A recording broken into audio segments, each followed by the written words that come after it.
Marty तो ये तो चैन कर रहा है, इसको लेकर मैं कहीं दूसरे प्लेनेट से जाके वापस तो रिया की तरफ चला गया।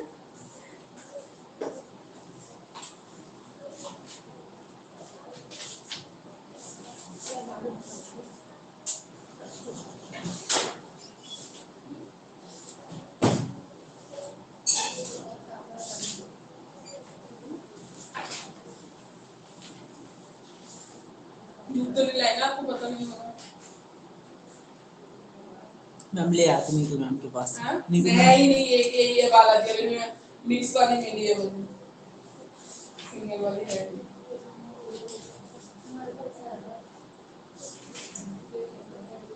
इंटरडिसिप्लिनरी, मल्टीडिसिप्लिनरी एंड ट्रांसडिसिप्लिनरी ये करना है ना।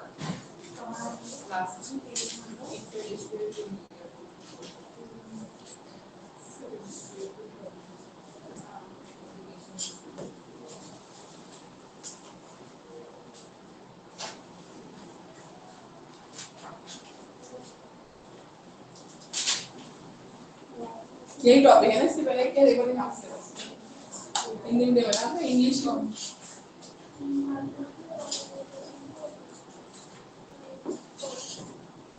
ये हमने पढ़ लिया था ना। हाँ इंटरडिसिप्लिनरी कर लिया था। Education as area of study भी पढ़ लिया था, एजुकेशन एज सब्जेक्ट कैसे है। मैम लाए हैं बुक, हमें पता नहीं। अच्छा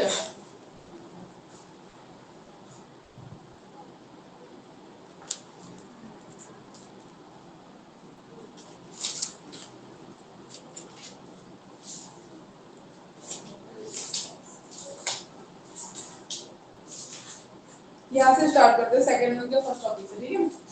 critical analysis of education as a discipline area of study, complete complete.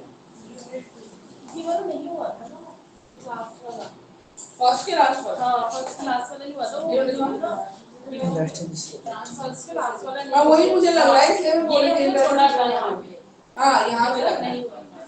मेरे को इंटरडिसिप्लिनरी मल्टीडिसिप्लिनरी हिंदी वाली बुक में ये वाला सिर्फ एक ही दे रखा है, नहीं बाकी दे रखा है।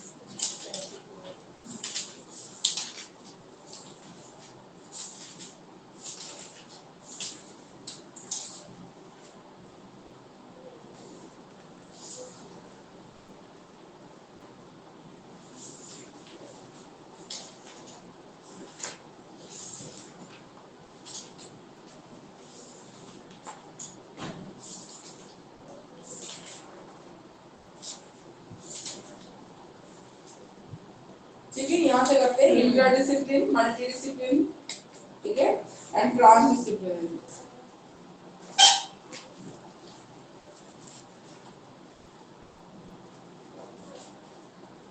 इंटरडिसिप्लिन होता है एक पर्टिकुलर डिसिप्लिन, डिसिप्लिन क्या होता है एरिया ऑफ स्टडी, ठीक है। डिसिप्लिन होता है एरिया ऑफ स्टडी, उसके अंदर डिफरेंट डिफरेंट सब्जेक्ट्स आ सकते हैं। जैसे साइंस बोले तो साइंस के अंदर केमिस्ट्री भी आता है, बायो भी आता है, ठीक है, फिजिक्स भी आता है, तो इस तरीके से। तो इंटरडिसिप्लिन का मतलब होता है एक पर्टिकुलर डिसिप्लिन के अंदर जो डिफरेंट डिफरेंट सब्जेक्ट्स है ना, सिर्फ उसकी हम बात कर रहे हैं। तो इंटरडिसिप्लिन एक पर्टिकुलर डिसिप्लिन के अंदर जो सब्जेक्ट्स आ रहे हैं उसके बारे में सिर्फ बात करेंगे, तो इट इज इंटरडिसिप्लिन, ठीक है। इंटरडिसिप्लिन उसके अंदर जो आते हैं, जैसे साइंस को ही हम एक इंटरडिसिप्लिन के तौर पे ले सकते हैं, तो फिजिक्स भी आ रहा है, केमिस्ट्री भी आ रहा है, ठीक है, बायो भी आ रहा है, तो इंटरडिसिप्लिन।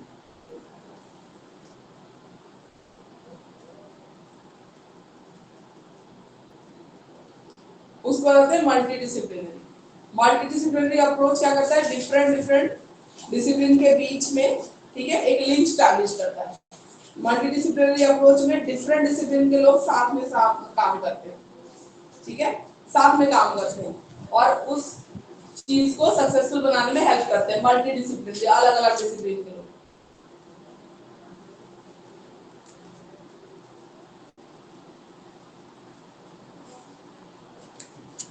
जैसे एग्जांपल सोचो, अलग अलग एरियाज के फील्ड के लोग कहाँ एक साथ काम कर रहे हैं, अलग अलग डिसिप्लिन। स्कूल में जो टीचर होते हैं ओवरऑल, मतलब साइंस का तो इंटरडिसिप्लिनरी हो गया, मल्टीडिसिप्लिनरी में कोई ह्यूमैनिटीज का है, कोई मैथ्स का है, कोई साइंस का है, और सब एक साथ काम कर रहे हैं, ठीक है, मल्टीडिसिप्लिनरी, अलग अलग डिसिप्लिन, ठीक है। और देखिए और कहाँ काम कर रहे हैं, स्कूल में मल्टी डिसिप्लिनरी में टीचर के अलावा मैनेजमेंट स्किल्स के लोग एडमिनिस्ट्रेशन में हैं, ठीक है, ऐसे भी है, फाइनेंस में है, तो इस तरीके से तो मल्टी डिसिप्लिनरी अप्रोच, अलग अलग डिसिप्लिन के लोग एक साथ काम करते हैं एक पर्टिकुलर किसी हमारे गोल को अचीव करने के लिए, ठीक है, या काम को कंप्लीट करने, तो बोलते हैं मल्टी डिसिप्लिनरी अप्रोच।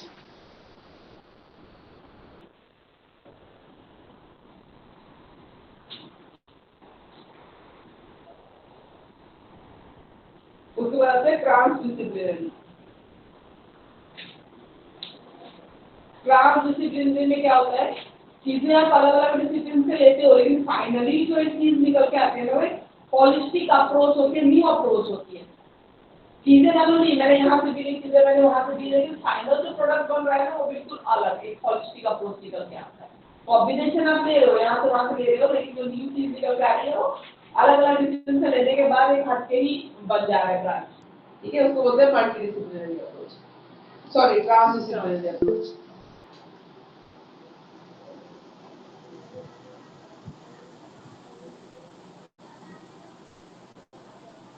जैसे ट्रांसडिसिप्लिनरी क्या क्या करता है, natural social and health sciences को इन ह्यूमैनिटीज कॉन्टेक्स्ट में यूज हो सकता है, ठीक है, natural social and health sciences in humanities context, ठीक है, तो इस तरीके से transdisciplinary. Unity of intellectual framework beyond disciplinary objectives, दो डिसिप्लिन है अलग अलग लेकिन फाइनली एक साथ आ रही है चीजें, ठीक है, तो इसको बोलते हैं ट्रांसडिसिप्लिनरी। क्रॉस डिसिप्लिनरी भी एक होता है, नीचे दे रखा है, हेडिंग में तो नहीं देखा ना सिलेबस में। क्रॉस डिसिप्लिनरी में होता है एक पर्टिकुलर डिसिप्लिन को ना दूसरा डिसिप्लिन वाला जब ऑब्जर्व करना है अपने तरीके से, उसको बोलते हैं क्रॉस डिसिप्लिनरी, ठीक है, क्रॉस डिसिप्लिनरी पर्सपेक्टिव, दूसरे के पर्सपेक्टिव से देखना, ठीक है, उस डिसिप्लिन को उसको बोलते हैं क्रॉस डिसिप्लिनरी। उसके बाद है आपका एजुकेशन एज अ डिसिप्लिन और area of study, second unit का first point. Interdiscipline within the discipline जब आप बात करते हो इंटरडिसिप्लिन, ठीक है, मल्टी डिसिप्लिन एक से ज्यादा डिसिप्लिन के लोग जब एक साथ काम कर रहे हैं पर्टिकुलर सक्सेस को अचीव करने के लिए, गोल को अचीव करने के लिए। ट्रांस डिसिप्लिन में, ठीक है, डिफरेंट डिफरेंट डिसिप्लिन से आप चीजें ले रहे हो पर फाइनली एक होलिस्टिक अप्रोच निकल के आता है, उसको बोलते हैं। अब एजुकेशन अगर डिसिप्लिन है या एरिया ऑफ स्टडी, आपको पता है एजुकेशन एक सब्जेक्ट भी है, मतलब एमए एजुकेशन, बीए एजुकेशन करते हैं, ठीक है, तो education is totally a different subject, तो एजुकेशन एज डिसिप्लिन हुआ ना बैचलर से एजुकेशन हुआ, ठीक है, हेल्थ एजुकेशन एजुकेशन का फिर तो अलग हो जाता है, ये एजुकेशन बोले ना इसके अंदर साइकोलॉजी आ जाती है, फिलॉसफी आ जाती है, एरिया ऑफ स्टडी एजुकेशन हो उसके अंदर डिफरेंट डिफरेंट सब्जेक्ट्स आ गए, ठीक है, ऐसे होता है।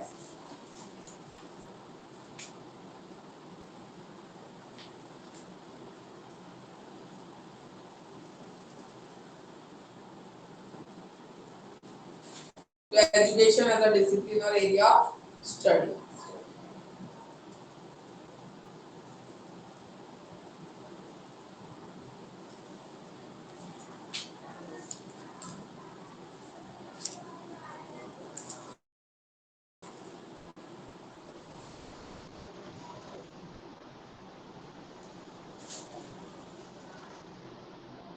ये देखो यहाँ पे दे रखा है नंबर 1 पे, यहाँ से देखना है इंटरडिसिप्लिनरी नेचर ऑफ, एक्चुअली जब आप education as a discipline discuss करोगे ना तो आपको ये चीज डिस्कस करनी है कि अच्छा ये मेरा तो पेज नंबर अलग होगा, ये बीएड नोट्स वाला है, लाओ एक इंग्लिश को मैं बताती हूँ, हिंदी बुक में कुरान से इंटर डिसिप्लिन बन गया होगा। एक मिनट वही करना है, मैंने जो पूछे ना कैरेक्टरिस्टिक्स दे रखी है। नहीं, ये जो डिसिप्लिन की कैरेक्टरिस्टिक्स यहाँ लिखने की जरूरत नहीं है,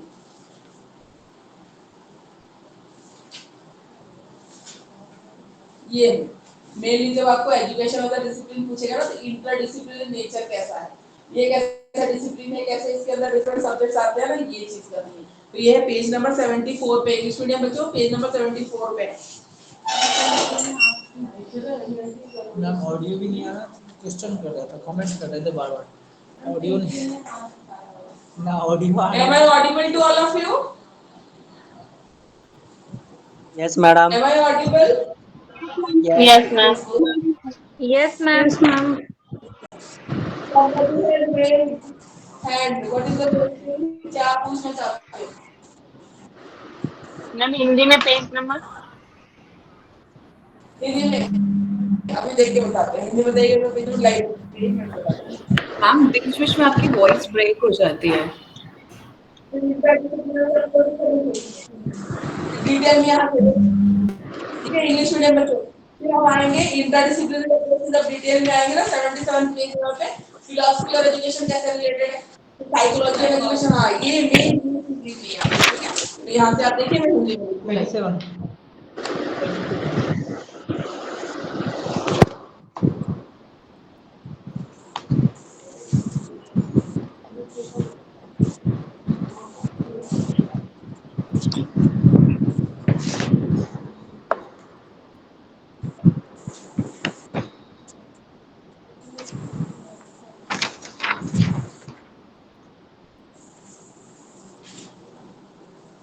सोशली कंट्राइव सिस्टम है ये तो सेकंड पॉइंट है डिसिप्लिन वाला कहानी है सोशली कंट्राइव सिस्टम की सेकंड पॉइंट सामाजिक समस्याएं और चुनौतियां तो कंट्राइव सिस्टम 87 में मैम दिया हुआ है 87 में फर्स्ट यूनिट नहीं है नहीं तो फिलॉसफी अलग अलग दे रखा है इनका ये रहा साइकोलॉजी फिलॉसफी एजुकेशन साइकोलॉजी अलग अलग दे रखा है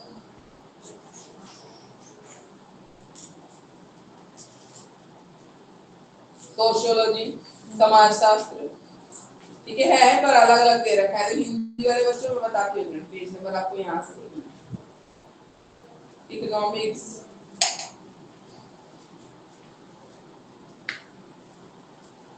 हिंदी वाले यहाँ से देखेंगे फिलॉसफी लिखूंगा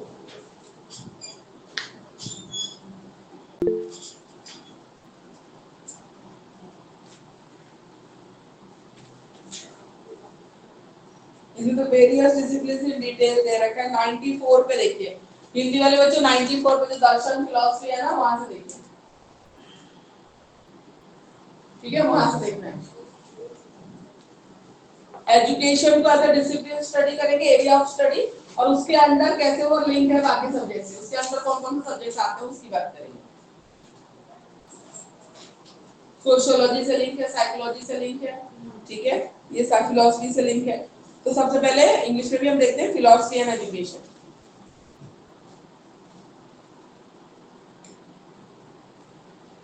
philosophy and aim of education जैसी फिलॉसफी होती है वैसा एम ऑफ एजुकेशन होता है ये हमने जब इंडियन एंड वेस्टर्न फिलॉसफी पढ़ी थी तो पढ़ा था ना जैसी फिलॉसफी होती है आइडियलिज्म होगी तो किस पे फोकस ज्यादा रहेगा आइडियल बनाने पे मोरल वैल्यूज पे फिजिकल एजुकेशन पे फोकस ज्यादा था ठीक है उसके बाद प्रैग्मेटिक होगी तो कैसे वोकेशनल एजुकेशन को ज्यादा फोकस देंगे ठीक है ज्यादा इंपॉर्टेंस देंगे तो हमने पढ़ी थी जब इंडियन वेस्टर्न फिलॉसफीज पढ़ी है अभी सेकंड ईयर में ठीक है aim of education philosophy decide करता है जैसी सोच होगी वैसी ठीक है जैसी फिलॉसफी होगी जैसी सोच होगी वैसा एम ऑफ एजुकेशन होगा फिलॉसफी एंड करिकुलम जैसी सोच होगी वैसा करिकुलम होगा ठीक है जिस कंट्री की जैसी सोच है अभी मान लो हम प्रोग्रेसिव ठीक है डेवलपिंग कंट्री में डेवलप कंट्री नहीं है तो वोकेशनल कोर्सेज की नीड ज्यादा है तो करिकुलम भी स्कूल करिकुलम में भी अब चेंज किया जा रहा है 9th में ही बोल रहे हैं कुछ टेक्निकल सिखाना है कंप्यूटर की लैंग्वेज कोडिंग वगैरह करानी है 6th क्लास से ठीक है ताकि हम डेवलप कंट्री के बराबर जाके खड़े हो सके तो जैसी कंट्री की सोच रहेगी वैसे उस हिसाब का करिकुलम रहेगा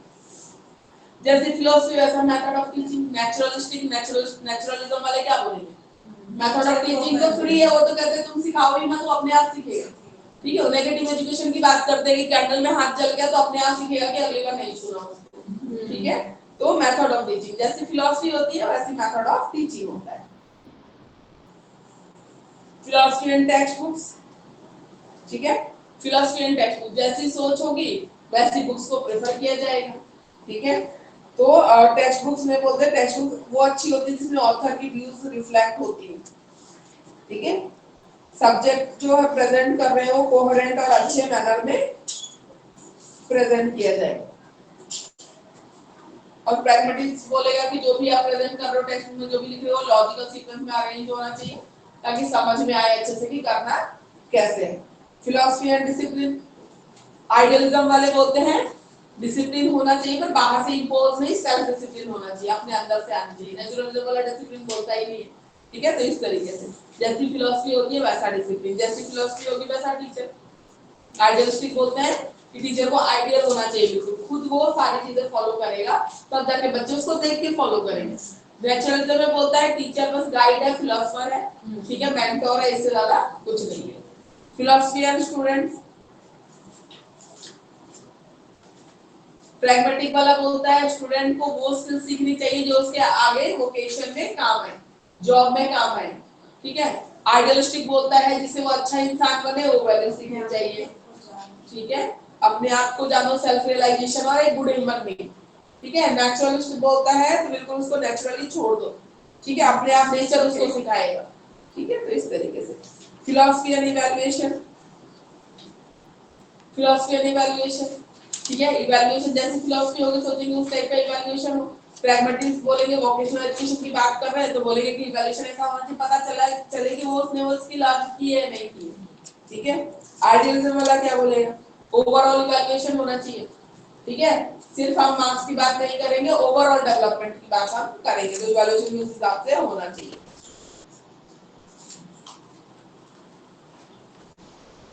उसके बाद आता है साइकोलॉजी, एजुकेशनल साइकोलॉजी।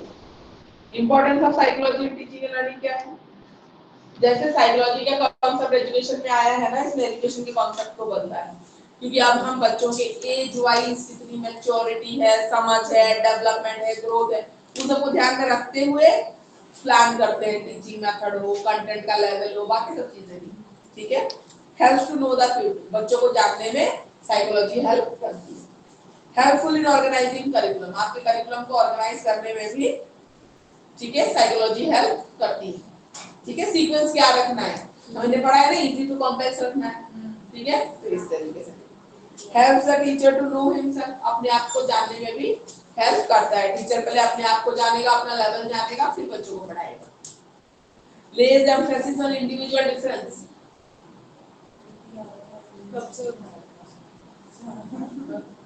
वो गलती से कभी-कभी हो जाता है ना, फिर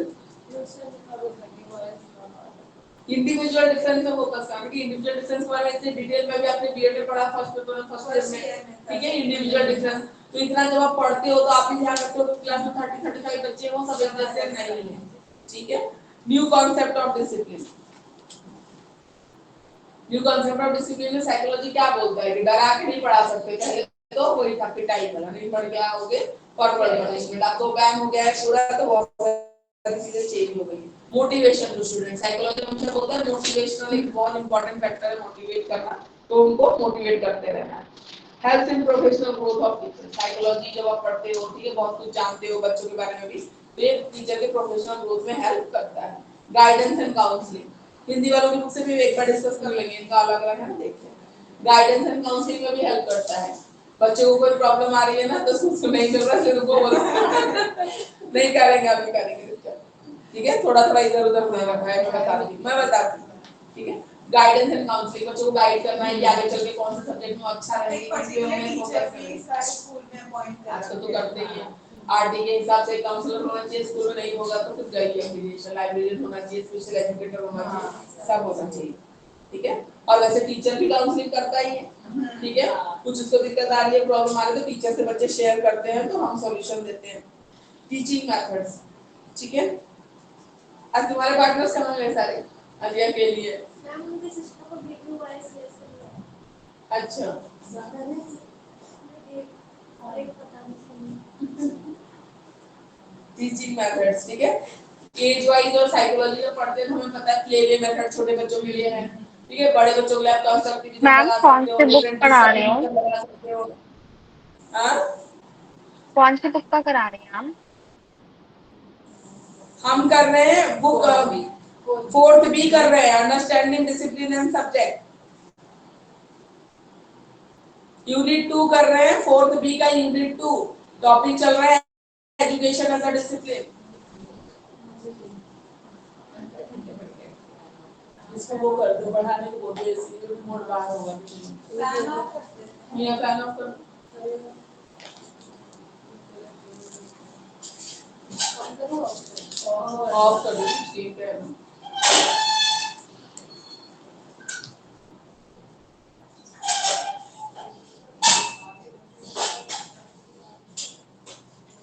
जिसने पूछा था उसको कंफर्म हो गया हम क्या पढ़ रहे हैं। Paper 4-3 unit second topic is education as a discipline. Clear?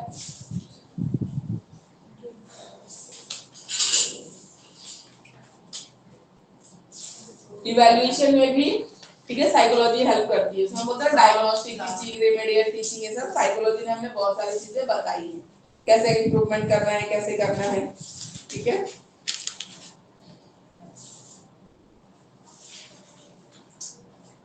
Educational psychology के स्कोप भी बहुत है। स्कोप में क्या है, टीचर अपने आप को जानता है, टीचर के लिए हेल्पफुल है, लर्नर के लिए हेल्पफुल है, लर्निंग में हेल्प कर रहा है, टीचिंग में हेल्प कर रहा है। ठीक है, 3 बार दे रखा है गलती से, लर्नर, टीचर, लर्निंग, टीचिंग होगा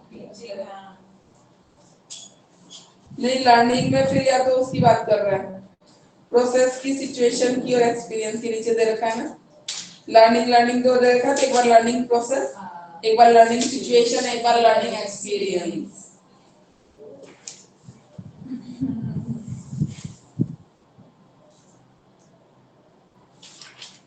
प्यूपिल ठीक है, लर्नर को जानने में तो हेल्प कर ही रहा है। सिचुएशन में आ जाता है लर्निंग प्रोसेस।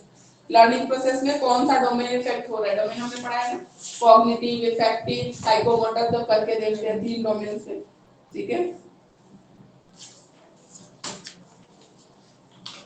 और लर्निंग टू टाइप की, अदर टू टाइप की होती है, डिडक्टिव लर्निंग, इंडक्टिव लर्निंग। याद है, इंडक्टिव में पहले एग्जांपल देते हैं, फिर रूल पे जाते हैं, डिडक्टिव में पहले रूल फिर एग्जांपल पे आते हैं। उसका थर्ड है लर्निंग सिचुएशन, क्लासरूम सेटिंग कैसे करनी है, ठीक है, उसमें कैसे आपको टीचिंग एड का यूज करना है, कैसे अपने कंटेंट को प्रेजेंट करना है, ये सारी चीजें आ जाती है। फिर आता है लर्निंग एक्सपीरियंस। लर्निंग एक्सपीरियंस में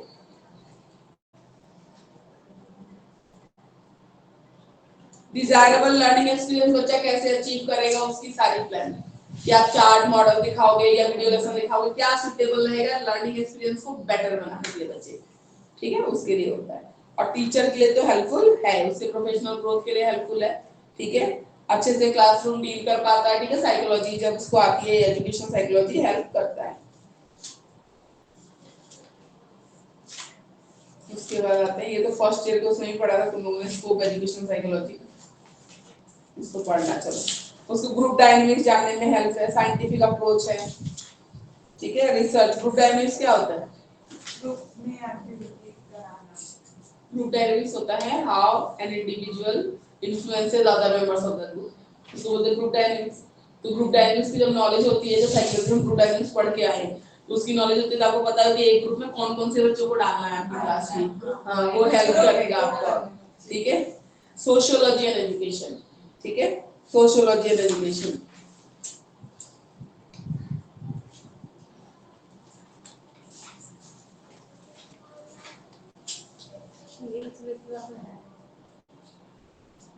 सोशलाइजेशन, ठीक है, एंड रोल इन सोसाइटी। ठीक है, अब बच्चा सारा टाइम स्कूल में ही नहीं रहता है, सोशल में सब कुछ आ जाता है, फैमिली, नेबरहुड, कम्युनिटी, सब कुछ आ जाता है, उन सब में भी रहता है।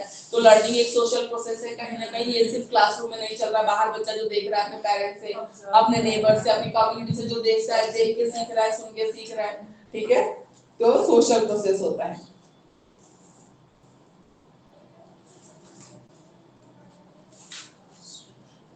ठीक है, इसको पढ़ लेना, सोशल प्रोसेस है, सोसाइटी से सीखेगा। उसके बाद आता है मैनेजमेंट एंड एजुकेशन। ठीक है, मैनेजमेंट एंड एजुकेशन, मैनेजमेंट से कैसे नेक्स्ट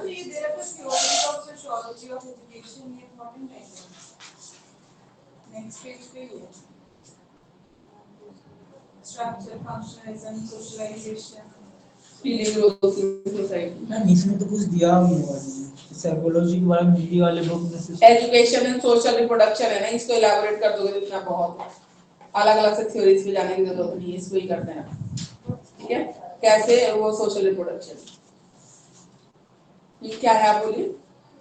इस वाले बुक में, हिंदी वाले बुक में अभी करते हैं आपकी बुक से एक्सप्लेन ना, थोड़ा थोड़ा जहां तहां दे रहे हैं रखा है सभी राइटर अपने लैंग्वेज लिख दिया, सोशियोलॉजी क्या है, बस उसके बाद कुछ दिया ही नहीं। मैनेजमेंट में क्लासरूम मैनेजमेंट का तो बहुत बड़ा रोल है। टीचर को चाहे कितनी भी नॉलेज होगा, क्लास अपना मैनेज नहीं कर पा रहा है ना, बच्चे सुन ही नहीं रहे, तुम कितना अच्छा बोल के क्या करोगे, बच्चा सुन ही नहीं रहा। तो फंक्शन का मैनेजमेंट क्या होता है, प्लानिंग करना, ठीक है,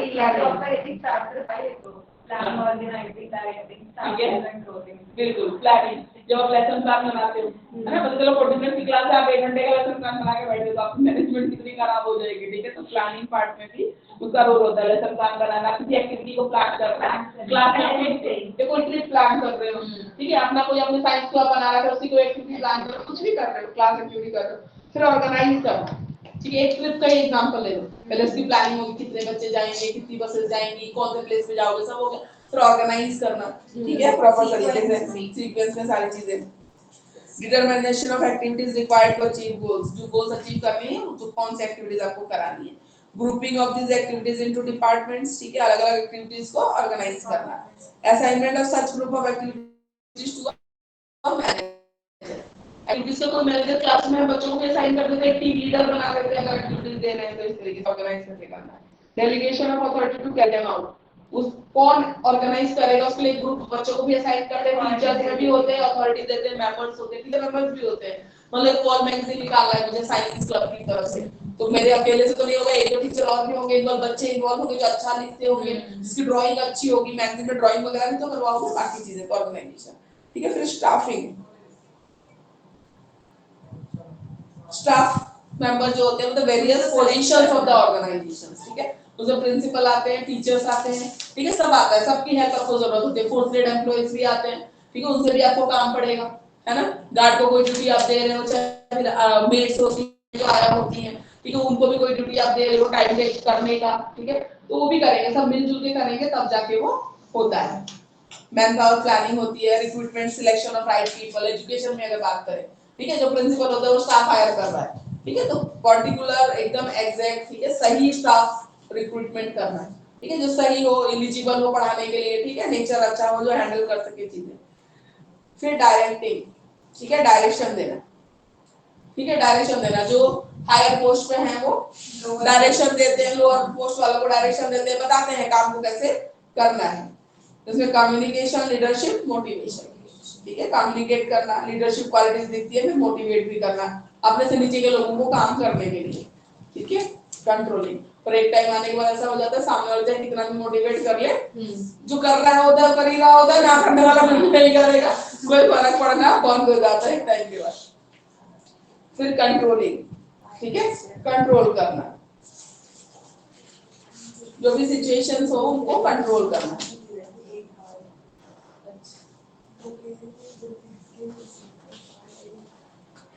अब मैनेजमेंट ऑफ एजुकेशन में स्कूल मैनेजमेंट में क्या क्या आ जाता है, स्कूल मैनेजमेंट में बहुत कुछ आ जाता है, स्कूल की एफिशिएंसी को एनहांस करना, मैनेजमेंट अच्छा होगा तभी तो होगा, वर्क कल्चर अच्छा रखना, ठीक है, नहीं तो बच्चे एमएनसी की तरह टॉक्सिक वर्क कल्चर हो गया, किसी को रहने का मन नहीं कर रहा है, धीरे-धीरे ऐसे ही होता जा रहा है, वर्कलोड प्राइवेट स्कूल्स में हाँ वो स्टे बैक और दुनिया गाने सभी तो कर देते हैं आजकल, है आजकल भी वही होता जा रहा है, धीरे धीरे कंपटीशन है ना, प्राइवेट है तो कमर्शियलाइजेशन हो गया सब आज चीज। नई चीज सुनने को मिलेगी, स्कूल में टीचर से फाइन भी किया जा रहा है। किस चीज की?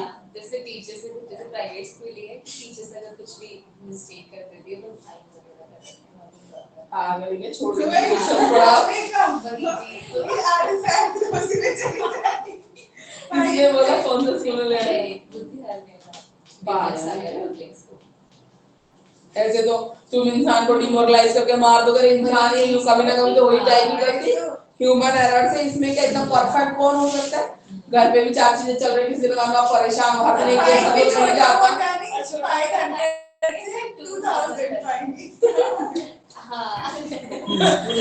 मैम एक्सक्यूज मी मैम, ये क्या बात होती है, ये तो जबरदस्त, तो बहुत ज्यादा वो है, कोई कंप्लेन करे ना फिर इनकी तो वो हो जाए वर्क कल्चर और एचआर उसमें। ऐसा प्राइवेट स्कूल ज्वाइन करना ही बेकार है, मत कीजिए फिर प्राइवेट स्कूल ज्वाइन करो। मैं इतनी डिसिप्लिन जब है तो मेंटेन करना मुश्किल होगा मैम। हो नहीं मिस्टेक ये तो गलत है। तो Mistake हर तो कोई किसी का साइंस होता बहुत है। डेडिकेटेड टीचर है, बहुत डेडिकेटेड है, सिंसियर है, मतलब किसी दिन होता है घर में ही कुछ चल रहा है, नहीं दिमाग से यार मतलब परेशान है इंसान किसी चीज को लेके, तब कोई गलती कर दे तो 500 फाइन करना पड़ जाएगा। हाई एजुकेटेड से भी कुछ मिस्टेक हो सकता है, और किसी से भी हो सकता है। और रोज कर रहे हैं तो बोलिए कि भाई आप एब्सेंट माइंडेड हो गए, रोज कर रहे हैं तो समझ में आता है, कभी एक दिन भी हो गया तो कैसे करोगे, तो गलत बात है। ये वार्निंग देता है कि मिस्टेक के बाद चौथे पे या कुछ ऐसा तो होता है। मैम जो भी इंफॉर्मेशन है ये इनकम्प्लीट है एक्चुअली, जो भी इंफॉर्मेशन अभी दी जा रही है ना फाइन फाइन वाली, वो इनकम्प्लीट है। जो रिपीटेडली मिस्टेक्स हो रही हैं और एक ही बंदा कर रहा है उसको फाइन पे करने के लिए बोला जाता है, क्योंकि उसकी वजह से जो स्कूल एडमिनिस्ट्रेशन है वो खराब होता है। दूसरा जो बाकी लोग हैं वो भी प्रमोट होते हैं मिस्टेक्स करने के लिए भी, एंड देन वो कंट्रोल नहीं करते, फिर एग्जाम्पल ये आ जाता है कि उसने भी की थी। ठीक है, तो ये कंपैरिजन आ जाता है। जिससे तो उन्होंने कहीं ना कहीं पर्सनली उसको एक्सपीरियंस किया कि उसकी वजह से बिजनेस अफेक्ट हुआ है या जो भी है, उस तब फाइन लगाया गया है। हाँ तो अलग बात है, बार बार आप करोगे तो किसी को प्रॉब्लम होगी। मानो एक इन्फॉर्मेशन अगर बार बार कुछ इन्फॉर्मेशन मांग रहे हैं, आप बार बार गलत भेज रहे हो, उससे बच्चे का रिकॉर्ड है, बाकी चीजें हैं और इन्फ्लुएंस हो रहा है तो गलत बात है। लेकिन पहली बार में तो गलत है ना, 2-3 टाइम्स होने के बाद भी एक बंदा बार बार मिस्टेक कर रहा है, फिर तो उनको ध्यान देना पड़ेगा ना कि बार बार करोगे तो काम खराब हो जा रहा है। हाँ अगर फर्स्ट टाइम में नहीं है तो ठीक है, चलो 2-3 बार के बाद आप कर रहे हो।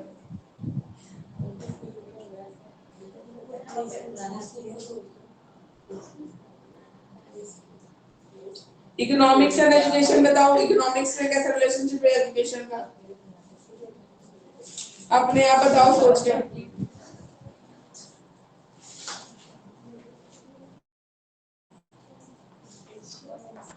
इकोनॉमिक एंड एजुकेशन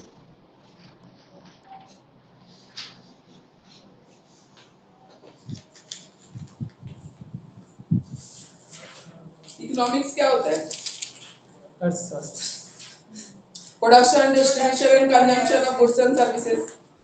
ठीक है, तो जैसे स्कूल में जो भी आप प्लानिंग कर रहे हो किसी भी चीज के लिए, तो इकोनॉमिकली ठीक है लेस कॉस्टली हो, ठीक है कॉस्टली कम हो, प्रोडक्टिविटी ज्यादा हो, कम रिसोर्सेज के साथ आप कितना क्रिएटिव वर्क कर सकते हो।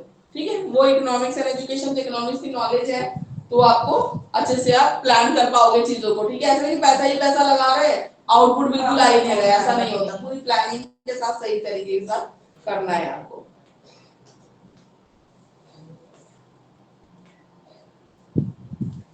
इकोनॉमिक प्लानिंग ठीक है एजुकेशन के साथ कैसे रिलेटेड है। तो इकोनॉमिक्स में कोई आपको स्कूल भी खोलना है, उसके लिए कितना बजट चाहिए, ठीक है किस चीज में कितना आ रहा है, प्रॉफिट आ रहा है या हम कितना एक्सपेंडिचर है, कितना हमारा बजट है, वो सारा भी देखना पड़ता है। प्राइवेट ऑर्गेनाइजेशन आप रन कर रहे हो तो इसमें पूरा आपको देखना पड़ेगा।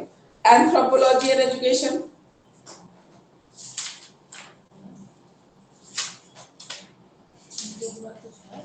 एंथ्रोपोलॉजी क्या है?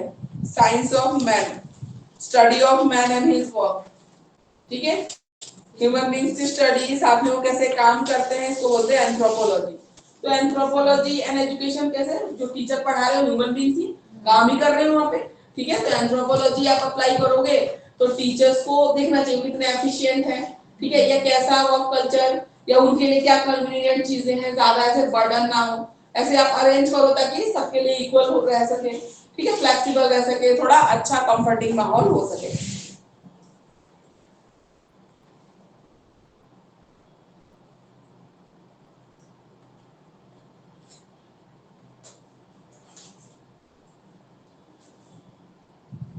ठीक है, तो यहाँ तक है आपका एजुकेशन एज अ डिसिप्लिन। ठीक है, हिंदी वाली बुक दीजिए। एंथ्रोपोलॉजी दिया भी नहीं ना हिंदी वाले। क्या क्या दिया है वो देख दो।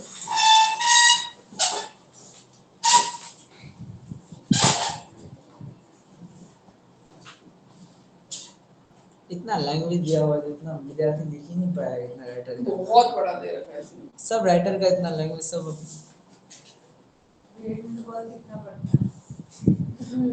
नहीं इनकी बहुत ज्यादा, इन्होंने फिलोसफी में तो सारा वो अगर मैम ये लॉन्ग में डाल दिया कुछ वेदांता वेदांता सब दे दिए,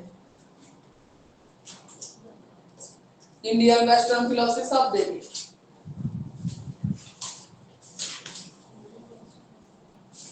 याद करना पड़ जाएगा और कोई चारा नहीं। Branches of philosophy. क्योंकि आप सभी राइटर का लैंग्वेज समझ के दिमाग में सटीक कर- निराशावादी वर्ग, अरे पापा इसमें क्या जरूरत है निराशावादी आशावादी वर्ग होता है। फिलॉसफी से का एम ऑफ एजुकेशन और ये सब बताओ, खत्म करो। आपके टॉपिक को क्वेश्चन बना दिया गया इसमें।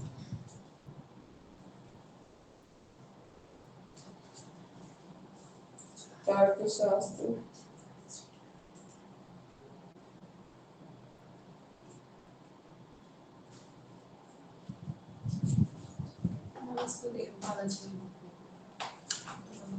बालाजी तो है हिंदी की, ये बालाजी है। बस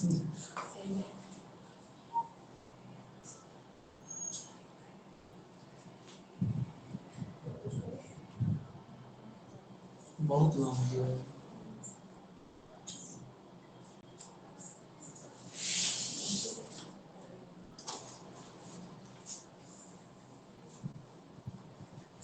इसको इतना ज्यादा नहीं लिखना है। आप ना वो इंग्लिश वाले से पहले ट्रांसलेट करके लिख लेना फिलॉसफी वाला आप पार्ट। मैम जितना समझा ये इसमें मत लिखो फिलॉसफी वाला पार्ट, वो बहुत बड़ा है लैंग्वेज। साइकोलॉजी देख लो। और सबसे कचरा मैम इसमें ये लग रहा है ना, जो सभी राइटर जो डिफाइन किया ना, वो बहुत ज्यादा दे दिए इतने बड़े लैंग्वेज में डिफाइन किए जो समझना उसको मुश्किल हो रहा है। अब यहाँ भी है ना ये डेफिनेशन ऑफ साइकोलॉजी, ठीक है, इतना ज्यादा नहीं लिखना, छोटा जो है 2 लिखिएगा, बाकी नहीं लिखना इतना सारा, ठीक है, 2 लिखना है। फिर सीधा आ जाइए एजुकेशनल साइकोलॉजी में, ठीक है, यहाँ से करना है एजुकेशनल साइकोलॉजी। फिर इसका क्षेत्र जो है ये, अब यहाँ पे शिक्षा मनोविज्ञान के क्षेत्र, फिर ये शॉर्ट में लिखो, फिर इधर लॉन्ग में लिखो, शॉर्ट वाला इसको काट दीजिए पेंसिल से आप लोग, ठीक है, यहीं से डिटेल करते जाना, ठीक है, एक बार यहाँ लिखो, एक बार यहाँ लिखो, जरूरत है एक पॉइंट लिखो और नोट्स को वहीं पे इसी नोट को मैम शॉर्ट करके 2 लाइन थोड़ा डाल शॉर्ट, तो ये फिर भी साइकोलॉजी फिर भी हिसाब से दे रखा है, हाँ। सही है, और सही भी दे रखा है। ये रहा सोशियोलॉजी, ठीक है, सोशियोलॉजी भी सही दे रखा है। आप सोशियोलॉजी लिखिए ना, तो फिर ये सब लिखने की जरूरत नहीं है, यहाँ से हटाइए, 2 डेफिनेशन इधर डालना है, ठीक है, और फिर सीधा आ जाना है समाजशास्त्र में क्या क्या इससे रिलेशन, क्या क्या ये जो बताया है, ठीक है, यहाँ पे इतना ज्यादा लिखने की जरूरत नहीं है यहाँ से। ये मतलब फिर मैनेजमेंट,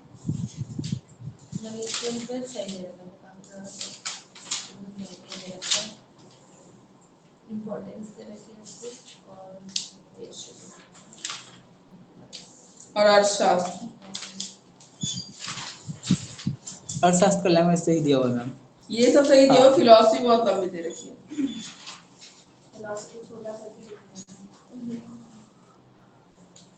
ठीक है, फिलॉसफी को छोटा कर लेना। एंथ्रोपोलॉजी जो आप इंग्लिश में पढ़ाए वो है भी नहीं इसमें दिया हुआ। एंथ्रोपोलॉजी को ज्यादा है भी नहीं, ह्यूमन रिसोर्स मैनेजमेंट समझ लो, ह्यूमन बीइंग्स, ठीक है, कैसे हैं, उनकी स्टडी और कैसे काम करते हैं, ठीक है, उसको थोड़ा सा मेंशन करना।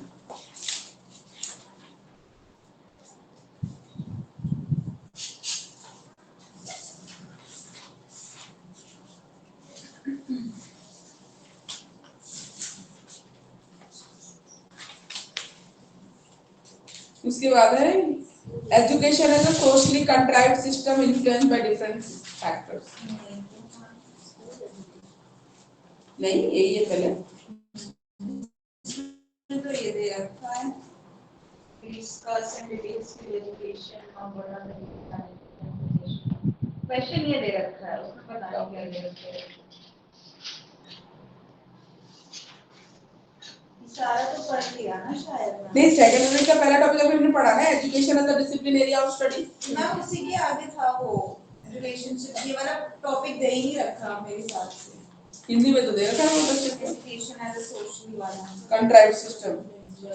कंट्राइव्ड सिस्टम नहीं दे रखा।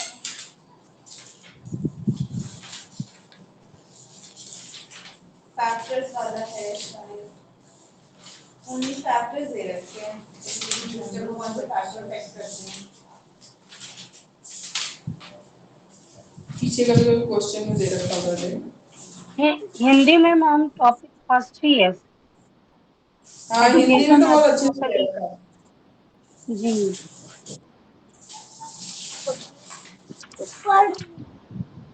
सारा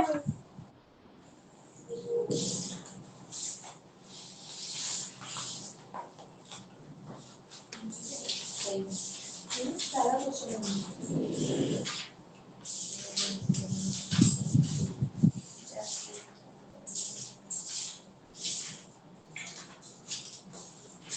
फैक्टर्स दे रखे हैं ना, अंदर सॉल्व करके दे रखा है। इसमें दे रखा है लक्ष्मी की बुक में, पढ़ा दो ना, फोटो खींच लेना, इसमें से ये रही। अभी देख लेना, हिंदी का भी अच्छे से दे रखा है, हिंदी की बुक से वो डिस्कस कर लो।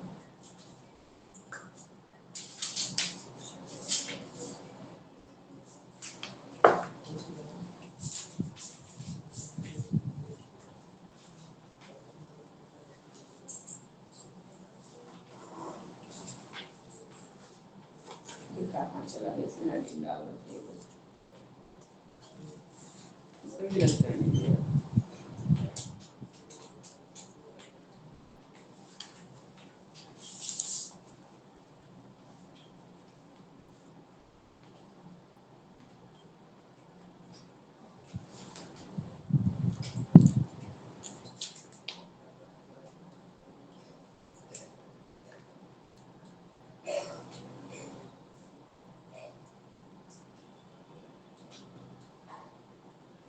Contemporary challenges in school education ऐसे करके दे रखा है लक्ष्य में।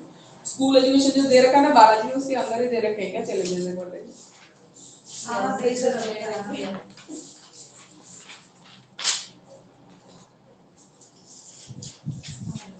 ये नहीं तो अलग ही टॉपिक है contemporary challenges. Socially contrived system वो अलग है। हम है कि उसमें वैसे पढ़ाते हैं, देख रहे हैं हिंदी से हिंदी वाले से ही पढ़ा देते हुए तो देख रहे हैं।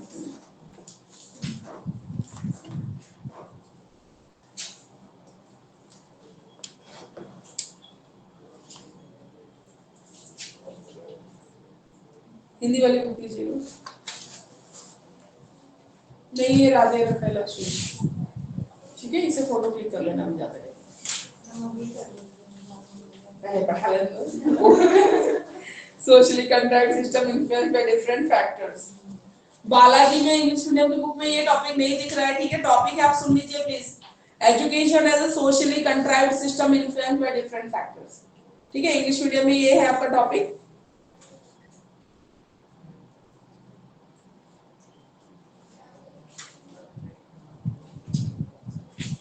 सोशली कंट्राइव्ड सिस्टम, ठीक है, कौन कौन से फैक्टर्स है इसको जो नेगेटिवली इंपैक्ट कर रहे हैं, ठीक है, सोशली कंट्राइव्ड सिस्टम। तो सबसे पहला है पॉपुलेशन डाइवर्सिटी, ठीक है, population diversity and population expansion also.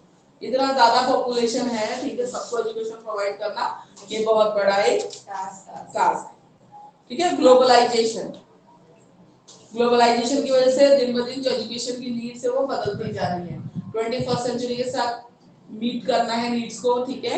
और ग्लोबलाइजेशन तो ये भी एक इफेक्ट है जहाँ पे वो एजुकेशन को इम्पैक्ट कर रहा है, ठीक है। टेक्नोलॉजी एडवांसमेंट जो आ रही है इतनी ज्यादा, ठीक है, उसका यूज करना है, लेकिन फैसिलिटीज अवेलेबल नहीं है। इंडिया जैसी कंट्री के लिए देखें तो अभी बहुत सारी जगहों पे कंप्यूटर भी नहीं है, इंटरनेट भी नहीं है। तो अगर हम पूरे कंट्री की बात करें, ठीक है, सिटीज की बात तो नहीं करते, रूरल एरियाज की है उनकी भी बात करनी है, ठीक है, तो ये पॉसिबल नहीं लगता।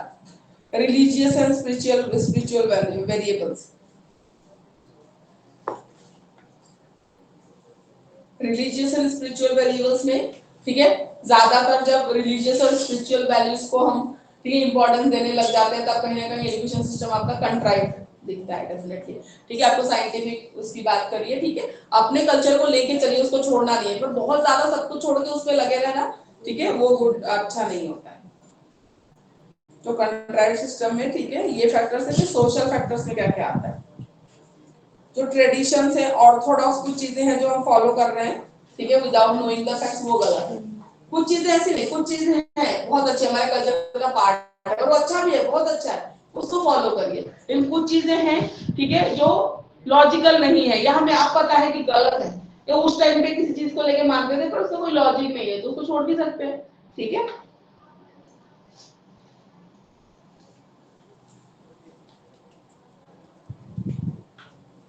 ज्योग्राफिकल, ऑक्यूपेशनल एंड सोशल, ठीक है, ये सारे बैरियर्स भी हो सकते हैं। ज्योग्राफिकल बैरियर तो होता है, जैसे लद्दाख वगैरह में स्कूल जाना बच्चों के लिए बहुत मुश्किल हो रहा है, ठीक है। पहाड़ी एरिया में, ट्राइबल एरिया में भी मुश्किल है, ठीक है। ऑक्यूपेशनल भी होता है, सोशल। ऑक्यूपेशनल में भी टीचर तो जाना नहीं चाहते ऐसे एरिया में। अभी बिहार वगैरह में जो आया था बीपीएससी में, जो डाल दिया टीचर्स को, फीमेल टीचर्स को ऐसी ऐसी जगहों पे डाल दी, पोस्टिंग डाल दी, लड़कों को डाल देते या तो, या टीचर ज्यादातर फीमेल ही है, तो वहाँ पे रहना उनके लिए मुश्किल हो रहा है, तो रिजाइन भी डाल रहे हैं, ठीक है। तो ये सब बैरियर्स ही है एक तरीके के, ऑक्यूपेशनल बैरियर्स। सोशल है, ठीक है। जो मोरल, उसमें वैल्यूज में डिग्रेडेशन आ रही है, कहीं ना कहीं एजुकेशन के लिए प्रॉब्लम है, ठीक है। अब सारा कॉमर्शियल हो गया, सब पैसे से रिलेटेड है, ठीक है। पहले वाली बात नहीं है, ठीक है। ना बच्चों के एंड से है, ना टीचर्स के एंड से, किसी के एंड से भी नहीं है। जब वो स्कूल ही पूरा चल रहा है, वो पूरा कॉमर्शियल है, तो तुम कहां तक अपनी मॉरल वैल्यूज लेके कहां तक जाओगे?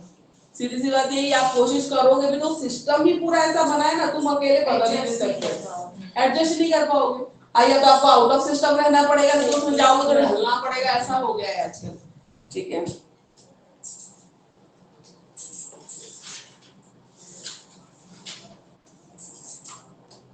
ठीक है, तो इसमें थोड़ा बहुत यही दे रखा है, बाकी हिंदी वाले में सब देखते हैं, थोड़ा एक्सप्लेनेशन और दे रखा है फर्स्ट में ही यहाँ पे socially contrived system.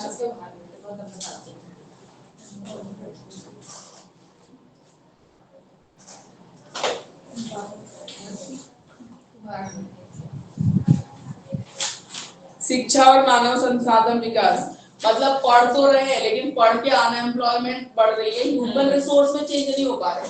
Human resource में चेंज होने का मतलब है कि आप पढ़े लिखे हो तो आप इस कंट्री के ग्रोथ में अपना कंट्रीब्यूशन दे पा रहे, ठीक है। अपना कंट्रीब्यूशन देना, ह्यूमन रिसोर्स, तो वो नहीं हो पा रहा है। आप एजुकेशन दे रहे हैं पर उसको ह्यूमन रिसोर्स में चेंज नहीं कर पा रहे, ठीक है।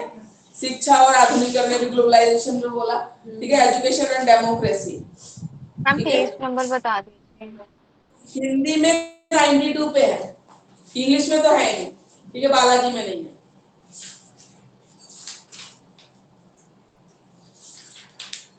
ठीक है।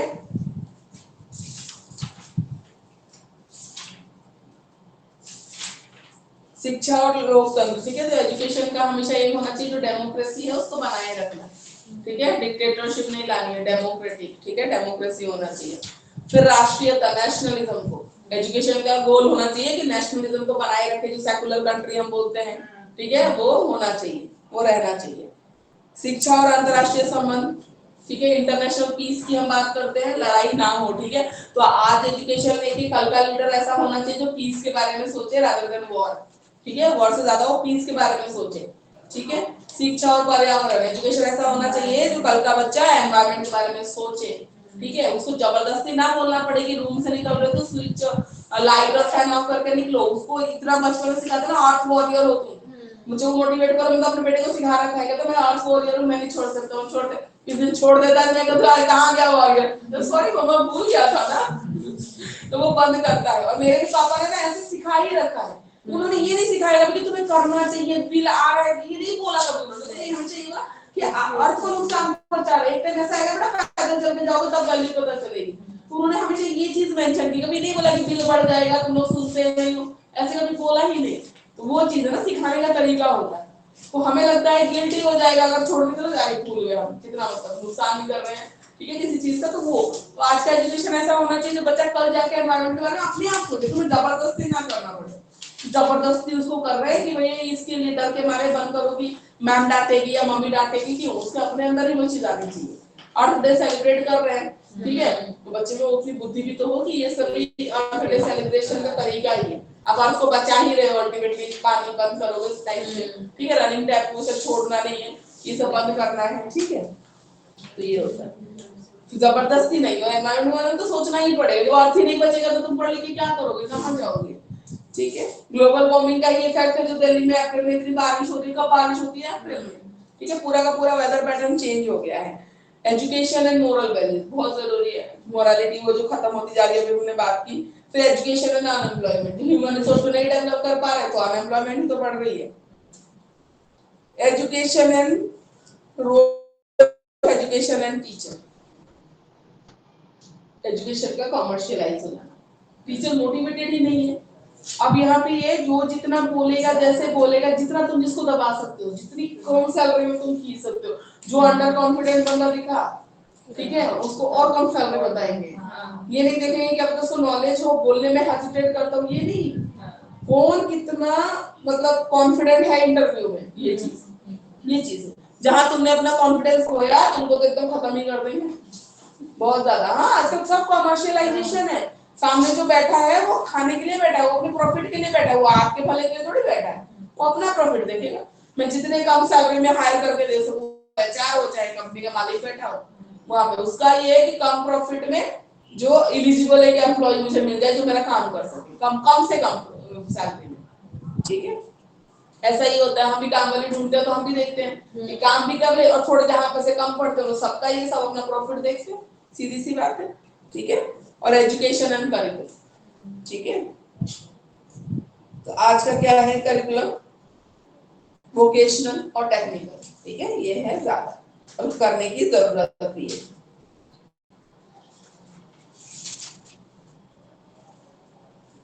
और एजुकेशन क्या कर सकता है, पॉलिटिकल सिस्टम में चेंज ला सकता है, ठीक है। और जो विचारधारा है, जो फिलॉसफी है, वो उसमें भी अगर चेंज लाना है तो एजुकेशन ही ला सकता है, ठीक है। अंधभक्त बनेंगे तो काम नहीं चलना है, ठीक है। देखिए जो चीज अच्छी है उसको अप्रिशिएट करिए, लेकिन जो चीज गलत है उसको आंख बंद के मानना, तो दैट इज नॉट, ठीक है, sign of an educated person. सही है उसको अप्रिशिएट करिए, पर गलत को भी सबको ही हाँ हाँ करते रहना, ये कोई अच्छी बात नहीं होती। Interdisciplinary nature of education, relationship with discipline subjects. देखो इंटरडिसिप्लिनरी नेचर ऑफ एजुकेशन में तो हम अभी पढ़ ही चुके, जोड़ा ना उसको इस सब्जेक्ट से, इस सब्जेक्ट से, तो वही topic, philosophy, psychology, sociology, management, economics, anthropology, ठीक है। Theoretical perspective of education, school education, contemporary challenges. School education and contemporary challenges.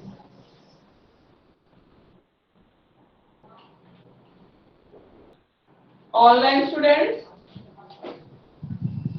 school education and contemporary challenges we are doing. Unit 2, ठीक है? Ma'am page number please. 96 English medium, 96 Hindi.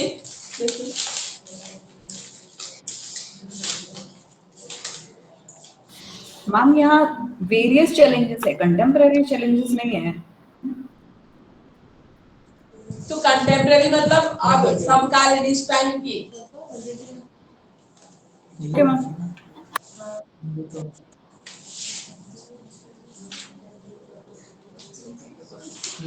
challenges facing schools in present. 121 है हिंदी में। Ma'am है इसमें school education and contemporary education है, ठीक है, challenges. Hindi में 121 चैलेंजेस, इसमें चुनौतियां ये रही। 127 पे देखिए चुनौतियां, विद्यालय शिक्षा के समकक्ष चुनौतियां, 127 हिंदी में चैलेंजेस। प्राइमरी एजुकेशन सिस्टम की क्या चैलेंजेस है, पहले हम वो देखते हैं। प्राइमरी एजुकेशन में आप लोगों ने पढ़ा था, याद होगा आपको, यूनिवर्सलाइजेशन और एलिमेंट्री एजुकेशन पढ़ा था, सर्व शिक्षा अभियान पढ़ा था, याद है आपको? वो सब क्यों लॉन्च किया गया था? क्योंकि बच्चे स्कूल नहीं आते थे, कुछ चाइल्ड लेबर में इन्वॉल्व है, ठीक है, लड़कियों को सेफ्टी के नाम से आने जाने में दूरी है, डिस्टेंस है, स्कूल बहुत दूर पड़ रहा है, इन सब नाम पे नहीं आने दिया जा रहा था। फिर मिड डे मील प्रोवाइड किया गया, ठीक है, बोला गया ना कि आप बच्चों को भेजो। फिर क्या देखा गया, बच्चे आते हैं, एनरोल होते हैं, सरकार उसको यूनिफॉर्म दे रही है, गवर्नमेंट बुक्स दे रही है, बैग्स दे रही है, सब कुछ दे रही है, फिर बच्चा बीच में छोड़ के चला जाता है, ठीक है। फिर हमने यूनिवर्सल एनरोलमेंट के साथ साथ हमने बात करना शुरू किया कि यूनिवर्सल रिटेंशन भी होना चाहिए। अगर बच्चा एनरोल हुआ है तो वो रिटेन भी करे, ठीक है। वेस्टेज एंड स्टैग्नेशन पढ़ा था एग्जाम में, याद आ रहा हो, वेस्टेज एंड स्टैग्नेशन नहीं होना चाहिए। वेस्टेज मतलब एक साल आपने बच्चे पे सब कुछ लगाया, ठीक है, पढ़ाया, सरकार ने पैसे दिए, स्कॉलरशिप दी, यूनिफॉर्म दिया, सब कुछ दिया, अगर वो बच्चा बीच में छोड़ के चला गया, क्या हो गया? वेस्टेज। और पूरा साल पढ़ने के बाद अगर फेल हो रहा है तो क्या हो रहा है, स्टैग्नेशन, ठहराव, वो बच्चा आगे गया ही नहीं, अगेन वेस्टेज रिसोर्सेज का। फिर उसी बच्चे पे आप 2-2 साल लगा रहे हो, उसे तो दूसरे बच्चे पे लगा देते, ठीक है। तो वेस्टेज एंड स्टैग्नेशन नहीं होना चाहिए, और यूनिवर्सल एनरोलमेंट है तो यूनिवर्सल रिटेंशन भी होना चाहिए। तो ये सब चैलेंजेस है प्राइमरी एजुकेशन के लिए सामने, ठीक है। क्वालिटी की दिक्कत है, ठीक है। आउट ऑफ स्कूल चिल्ड्रन है, ठीक है। तो ये धीरे धीरे अब कम हुआ है, पर पहले बहुत ज्यादा था। जो स्कूल के नंबर्स थे वो बढ़ाए गए थे बहुत ज्यादा, ठीक है। 2 million additional teacher post, teachers की वैकेंसी आई थी, टीचर्स को दी गई थी, जॉब दी गई थी, पहले ये सब प्रॉब्लम बहुत ज्यादा थी। गर्ल्स एडमिशन इंप्रूव हुए थे क्योंकि स्कॉलरशिप दी गई थी, साइकिल वगैरह प्रोवाइड की गई थी, सब किया गया था बच्चों के लिए, ठीक है। जाती है अभी भी दी जाती है, ठीक है। 10th में अच्छा रिजल्ट आया और 12th में बिहार हाँ, दूर है। में दिया जाता है। हाँ, जो दूर दूर है ना ऐसे स्कूलों से दिया जाता है। बिहार में तो मिलता है, सब मैं वहाँ की नहीं पता। हाँ नहीं, तो बाकी स्टेट में भी है जहाँ दूर पड़ता है, रूरल एरिया यहाँ में तो वो पढ़ाते पढ़ाते हैं। नहीं है लड़कियों को ज्यादा। हाँ मतलब भेजते नहीं है, डिस्टेंस के चलते जाने नहीं देते। लेकिन अब तो मैम ऐसा कर दिया है कि हर 3 किलोमीटर पे जो है सो वो तो फिक्स है, आरटीए तभी करते हैं। प्राइमरी आपका होना चाहिए हर 3 किलोमीटर में, सेकेंडरी 5 और 7 और 11 के बीच में सीनियर सेकेंडरी होना चाहिए, ठीक है। ये तो फिक्स है अब। और इस प्राइवेट स्कूल में जब पहले एडमिशन नर्सरी के लिए आप फॉर्म भरते हो तो भी पहले 3 किलोमीटर के रेडियस के अंदर के बच्चे होते, जब सीट बचती है तब दूर वालों को दे सकते हो, दे ही नहीं सकते, ठीक है। ये फिक्स है। तो आरटी वगैरह आने के बाद बहुत सारा एसएसए आया, सब्सिडी अभियान आया, मिड डे मील आया, तो इन स्कीम से बहुत सारी इंप्रूवमेंट दिखी है। नहीं तो प्राइमरी एजुकेशन में बहुत सारे चैलेंजेस थे, ठीक है। ये सब क्वालिटी ऑफ एजुकेशन का भी था, ठीक है। क्वालिटी ऑफ एजुकेशन से टीचर्स इतने क्वालिफाइड नहीं होते थे पहले, अब तो ऐसा है ही। अब तो हायर ही नहीं करते अगर क्वालिफाइड नहीं है तो। पहले मैम ऐसा स्थिति था, जो टीचर जाते थे हम देखते थे ऊन काटा लेके अपना बोल रहे हैं। हाँ, पहले पुराने जमाने में पूछने वाला नहीं था, तो ऐसे ही करते थे।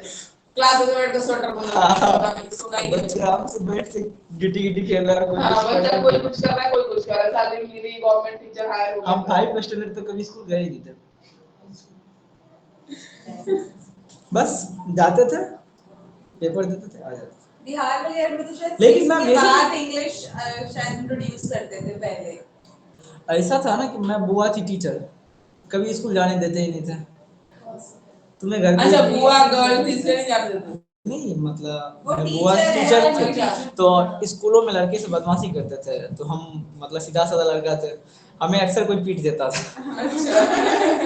इस वजह से हमको जरा सा बोलते थे, तुम घर पे ही बैठ के पढ़ा करो, तुम्हें जो भी बुक होगा सारा चीज यहीं पे तुम्हें बता दिया करेंगे। अच्छा, तो बुआ ही थी घर पे ही तो पढ़ा देती थी, जो स्कूल में पढ़ाया वो घर पे ही पढ़ा देती लेकिन 5 स्टैंडर्ड के बाद जो है सो तो बुआ का ट्रांसफर वहां से दूसरी जगह हो गया, तो उसके बाद टीचर हमें 4 लड़का भेजते थे पकड़ के लाने के लिए, थी। तो 4 पकड़ के लाते थे, तो ऐसे आ गया होगा ना एनरोलमेंट रिटर्न।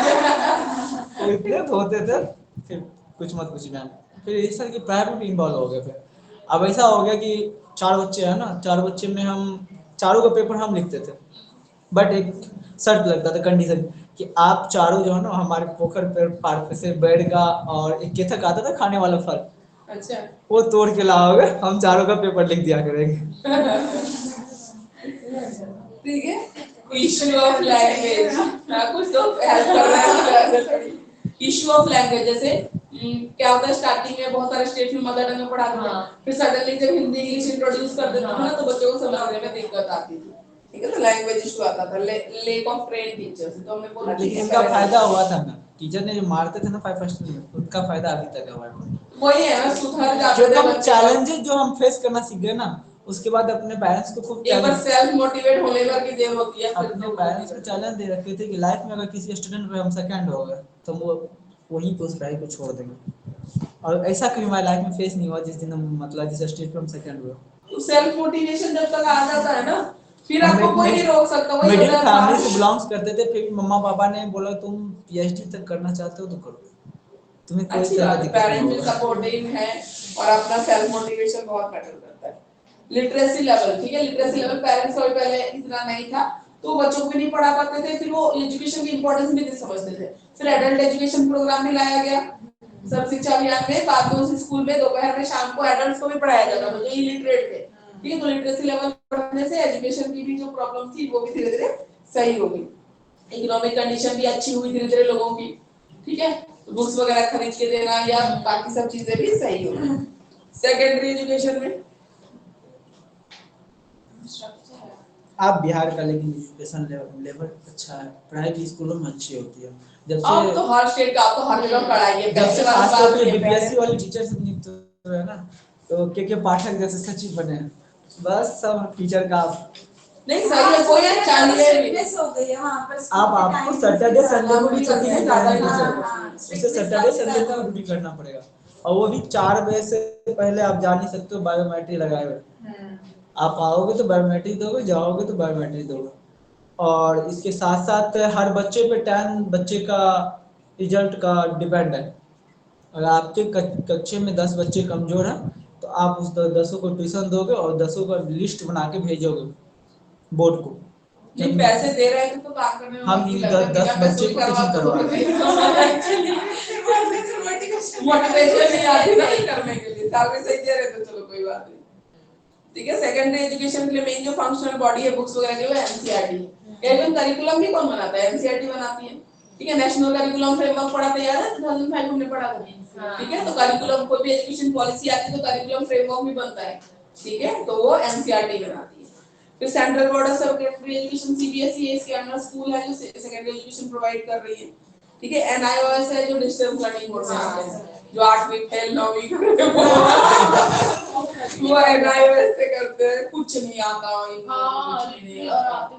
मेरी एक फ्रेंड है वो स्कूल में पढ़ाती है, तो मेरे सेंटर पड़ गया तो एक दिन ड्यूटी के लिए बोल दिया तो मना कर देती थी, इसको टाइम नहीं होता था अपनी क्लास से के लिए। एक दिन जबरदस्ती होगी नहीं यार मैम कोई नहीं, किसने मना कर दिया होगा, इसको करना ही पड़ेगा। कह रही हूं कुछ नहीं आता, पूछ मतलब कुछ नाम लिखना नहीं आ रहा, एनआईओएस से एग्जाम देने आए हो वो दे दे।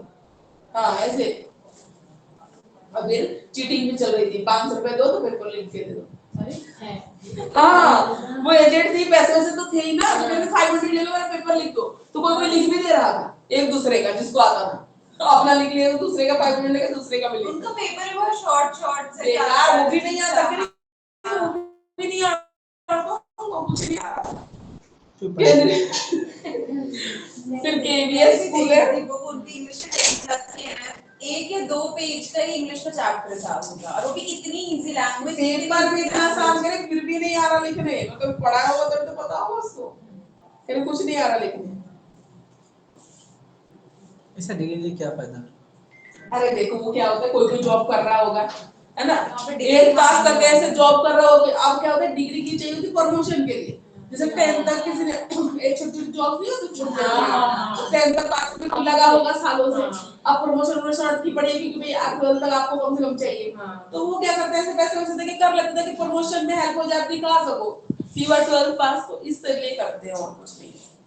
केवीएस ठीक है, केवीएस सेकेंडरी एजुकेशन में बहुत इंपॉर्टेंट रोल प्ले करता है, जो सेंट्रल गवर्नमेंट एम्प्लॉइज है, मिलिट्री फोर्सेस के बच्चे हैं, उनका कहीं से भी कहीं भी जब ट्रांसफर होता है, बच्चे एक ब्रांच से दूसरी ब्रांच में दूसरे स्टेट में कहीं भी किसी भी केवी में एडमिशन ले सकते हैं, और फायदा क्या होता है ऑल केवीज में all over India same syllabus same time पे चल रहा होता है, तो बच्चे का लॉस नहीं होता है। ठीक है, एक पर्टिकुलर पैटर्न है वही चल रहा होता है, इस टाइप पे एग्जाम होगा तो उस टाइप पे ही होगा। ठीक है, करिकुलम सेम चल रहा है, चैप्टर सम चल रहा है, तो बच्चा कहीं से भी कहीं भी उठ के चला जाए उसको कोई दिक्कत नहीं आती। इसी पर्पस से एक्चुअली केवीएस को एस्टैब्लिश किया गया था। ठीक है, तो केवीएस केंद्रीय विद्यालय संगठन। फिर एनबीएस केंद्रीय विद्यालय, केवीएस किसके अंडर आता है? Central government, central government. NBS किसके अंडर आता है? नवोदय जवाहर नवोदय विद्यालय, तो स्टेट के अंदर आती है। स्टेट सेंट्रल गवर्नमेंट में, central government, central government land देती है। हाँ ठीक है, सेंट्रल गवर्नमेंट अपना लैंड देती है, और रूरल एरियाज में ही खुलते हैं जेएनवी, सिटीज में नहीं खुलते। जवाहर नवोदय विद्यालय रूरल एरियाज के जो टैलेंटेड बच्चे हैं, ठीक है, उनको आगे बढ़ाने के लिए उस कॉन्सेप्ट से ये खुला है जवाहर नवोदय विद्यालय। ठीक है, तो central government land, state government land देती है, सेंट्रल गवर्नमेंट खर्चा उठाती है। 6th क्लास में एंट्रेंस होता है, उसमें आप अच्छे मार्क्स लेके आओगे तो सेंट्रल गवर्नमेंट सारा खर्चा उठाती है, आपकी बुक से लेके यूनिफॉर्म से लेके हॉस्टल, ये रेजिडेंशियल स्कूल्स होते हैं जवाहर नवोदय विद्यालय, केवीएस तो रेजिडेंशियल नहीं है, रेजिडेंशियल है, तो सारा खर्चा उठाती है सेंट्रल गवर्नमेंट, आपकी पढ़ाई से लेके सब कुछ। हॉस्टल में रहने खाना सब कुछ सब सेंट्रल गवर्नमेंट उठाती है। सेंट्रल तिब्बतन स्कूल एडमिनिस्ट्रेशन, ठीक है, गवर्नमेंट ऑफ इंडिया का है ये भी।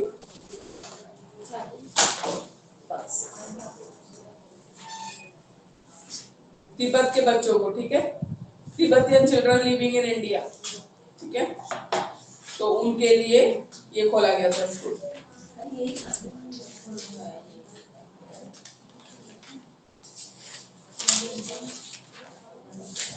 तिब्बतियन पॉपुलेशन जहां जहां है ना वहीं पे है ये स्कूल। जैसे हिमाचल प्रदेश में है, उत्तरांचल में है, कर्नाटका, अरुणाचल प्रदेश, वेस्ट बंगाल, छत्तीसगढ़, महाराष्ट्र, सब जगह नहीं होते। ये जहाँ तिब्बतियन लोग हैं उनके लिए खोला गया है ना, ठीक है, तो अपना कल्चर प्रमोट वगैरह कर सकते हैं। Central institute of educational technology, ठीक है, ये एनसीईआरटी का एक यूनिट है। Satellite based audio video program बनाता है एलिमेंट्री और सेकेंडरी लेवल के लिए, ठीक है, जो ऑल इंडिया रेडियो और दूरदर्शन पे आता है। तो ऑडियो वीडियो लेसन चैप्टर्स ये सब बनाता है, वीडियोस वगैरह बनाता है। तो ये है सीआईईटी। अब प्रॉब्लम क्या है? प्रॉब्लम्स क्या है? सबसे पहले determination of aim, secondary education का एम डिसाइड करना, ठीक है, एम जो डिसाइड कर रखे हो फुलफिल नहीं हो पा रही है, सही एम आपने डिसाइड नहीं कर रखे सेकेंडरी एजुकेशन की, वो होनी चाहिए। Determination of the standard of education, standard of education खराब हो रहा है, मेमोराइजेशन पे ज्यादा फोकस है, रोड लर्निंग पे ज्यादा फोकस है, प्रॉब्लम सॉल्विंग पे नहीं है, ठीक है, पर्सनालिटी डेवलपमेंट पे नहीं है। आजकल का नॉलेज थोड़ी कम भी हो, पर उनको बोला आप इंटरव्यू में कितना कॉन्फिडेंटली आंसर कर रहे हो, चाहे गलत ही हो, सामने वाले को सब कुछ थोड़ी पता होता है, तो यही जानते हो। हाँ, सब जरूरी नहीं कुछ सब आता हो, खड़े कॉन्फिडेंस देखता है, मतलब किसी पर्टिकुलर एक बंदा है, टेक्नोलॉजी तो हो सकता है उसको ना हो कभी इंटरव्यू मान लो वही एचआर ले रहा है, मैथ्स वाले का भी ले रहा है, कि सब थोड़े पढ़ के बैठा है, थोड़ा बहुत जो बेसिक होता है वो सबको पता हो, तो बाकी तो अपने कॉन्फिडेंस ही देखता है। जहां आपने खत्म कॉन्फिडेंस वो समझ ही जाता है, जितने कम में फिर आपकी 4 कमियां वही गिना देगा। You are not so confident, how you are going to teach in the class knowledge तो in front of 30 teachers? Knowledge तो मैथ्स की मार्क से ही देख लेता है कि नॉलेज कितना है उसके पास। वो तो है ही, डेमो और बाकी चीजों में प्राइवेट वाला इतना वो करता ही नहीं, वो तो बैठा है खाने के लिए। मिक्सर बता रही हूँ कि जितने कम में उसको बात 2-4 कमियां गिना देगा, आप ऐसे ही डाउन हो जाओगे सेल्फ कॉन्फिडेंस इंटरव्यू में। तो यही सब चीजें चलती है, तो बी कॉन्फिडेंट, सबसे पहले तो कॉन्फिडेंस ही होता है। ए ना एक तो 10 जब ऐसे और है ऐसे ही जाया करो, नहीं होगा तो देखी जाएगी। कॉन्फिडेंस जहाँ कम किया वहाँ खत्म ही है, वहाँ खा जाएगा बिल्कुल भी तुमको। कॉन्फिडेंस नहीं छोड़ना, ठीक है, और अपनी प्रिपरेशन के साथ जाओ, इतना डरने की क्या बात है। थोड़ी थोड़ी 10 में से 10 आता ही होगा, एक तो नहीं भी आता वो इतना परफेक्ट है, लेकिन जहाँ कॉन्फिडेंस छोड़ा ना वहाँ बेकार हो जाता है। इनएप्रोप्रिएट करिकुलम, ठीक है, करिकुलम जो सेकेंडरी एजुकेशन का चल रहा है वो एप्रोप्रिएट नहीं है। जो नीड्स चाहिए फुलफिल चाहिए, जो हम एम अचीव करना चाहते हैं ना, उसके हिसाब से करिकुलम नहीं। प्रैक्टिकल होना चाहिए करिकुलम, रियल होना चाहिए, ठीक है, एनवायरनमेंट फ्रेंडली, एनवायरनमेंट की जरूरत है तो एनवायरनमेंट फ्रेंडली होना चाहिए। ऐसा तो है हर चैप्टर में पॉल्यूशन वगैरह, चलो चैप्टर हर उसमें आता ही है, हर क्लास में इंक्लूड किया गया है। वोकेशनल और साइंटिफिक बेस देना जरूरी है। The lacuna of private management and administration, private sector में जैसे स्कूल्स आए हैं, प्राइवेट स्कूल्स आए हैं, ठीक है, इंडस्ट्रियलाइजेशन, कमर्शियलाइजेशन, ये चीजें ज्यादा हो गई, ठीक है। फाइनेंशियल क्राइसिस से समझ लो, पैसे की कमी है, क्वालिटी कमी है, या जहाँ पे है तो वो ज्यादा कॉमर्शियलाइज है, ठीक है, जिसके पास है वो पूरा उसने कॉमर्शियलाइज कर रखा है। वहाँ एजुकेशन अगर अच्छी है तो फिर वहाँ पे गरीब बच्चे नहीं पढ़ पा रहे। खैर आरटी ने 25% रिजर्व किया है, उसके अलावा भी तो बहुत बच्चे हैं, हर कोई चाहे तो जाकर नहीं पढ़ सकता ना। वहाँ पे अच्छी क्वालिटी का एजुकेशन है तो वहाँ पैसा बहुत मैम है। पता है अभी जैसे सलवान स्कूल के कुछ बच्चे थे, तो उनमें से 25% ईडब्ल्यूएस वाले आते हैं ना, तो वो बता रहे थे बच्चे कि मैम उनके साथ खुद ही डिस्क्रिमिनेशन जिसको करती है, और उनका बच्चों का ग्रुप अलग रहता है क्योंकि क्लास का फर्क आ जाता है। सारे बच्चे जो हैं वो अपर क्लास होते हैं और वो मिडिल क्लास ही लोअर क्लास होते हैं, तो कहते हैं वो बच्चों का अलग ही ग्रुप बना रहता है, वो अपने में ही रहते हैं। टीचर्स भी इनफैक्ट डिस्क्रिमिनेशन करते हैं कि तुम लोग पीछे बैठो, ये वाले ईडब्ल्यूएस वाले, और ये तो अगर ये रिजर्वेशन दिया है तो बहुत ज्यादा ना फर्क आ जाता है बच्चों में भी और उनमें भी। कहते मैम हमारे सामने कहते कि उसने कुछ बोला होगा, मतलब अमीर बच्चे ने गरीब वाले को बोला हाँ। तो वो कहता उसने टीचर से कंप्लेंट करी तो कहते कोई बात नहीं तुम रहने तो कोई बात नहीं, मतलब उसने इग्नोर कर दिया अपने टीचर ने बात। इतना डिस्क्रिमिनेशन चलता है, मतलब इतने बड़े बड़े स्कूल में सरकार तो प्राइवेट वालों को पैसा तो यही दे रहा है, ईडब्ल्यूएस वाले को तो सरकार दे रहा है। तो नोट कौन दे रहा है? जो नोट दे रहा है उसकी सुनी जाएगी, सीधी सी बात है। जो पैसा दे रहा है उसका सुने, सब बिजनेस ही तो है, वो उनका क्लाइंट है। पेरेंट्स कौन है जो पे कर रहा है? मैं अगर अपने बच्चे की फीस, मैं क्लाइंट हूँ उनके लिए, मैं तो क्लाइंट हूँ ना, मैं क्लाइंट को खुश रखना पड़ेगा। भाई क्लाइंट नाराज हो गया, बच्चा निकाल दिया, फिर तो फी गई ना, एक जो भर रहा है एक सीट की फी चली जाएगी पूरी। जो इतने पैसे वो कमा रहे हैं साल भर में, वो फिर कौन भरेगा? बच्चा विड्रॉ कर लो तो कितनी मुश्किल है। तो वो चीज और ये फैशन मतलब आरक्षण तो मायने रखता ही नहीं, क्योंकि उसके इकोनॉमिक सिचुएशन को देख के वो दिया गया। नहीं, वही तो कह रही है, मतलब गवर्नमेंट ने तो अपनी तरफ से सही कर दिया, लेकिन उस बच्चों को कितना डिस्क्रिमिनेशन फेस करना पड़ रहा है वो कह रही है। स्कूल में जाने के बाद भी उसके साथ डिस्क्रिमिनेशन हो रहा है, इवन टीचर्स भी कर गलत रहे है हैं। टीचर का, ये टीचर की बिहेवियर गलत है। नहीं तो टीचर भी अकेला और उसमें सब जब कुछ तभी इतना चला बना पड़ा है, मतलब मैं एज ए टीचर डिस्क्रिमिनेट नहीं करूंगी या वो नहीं करूंगी या इसको डाल दिया, इसकी वजह से हमें उस पेरेंट की कंप्लेंट प्रिंसिपल के, प्रिंसिपल तुम्हारी क्लास लगा देगा तो कि भाई आपने ये क्या किया उससे, तो हमेशा रेगुलर फी भरते हैं, इतने अच्छे पेरेंट है आपको उन्हें टेक केयर करनी चाहिए। ये सारा सिस्टम ही पूरा कीचड़ में ही जाता जा रहा है धीरे धीरे।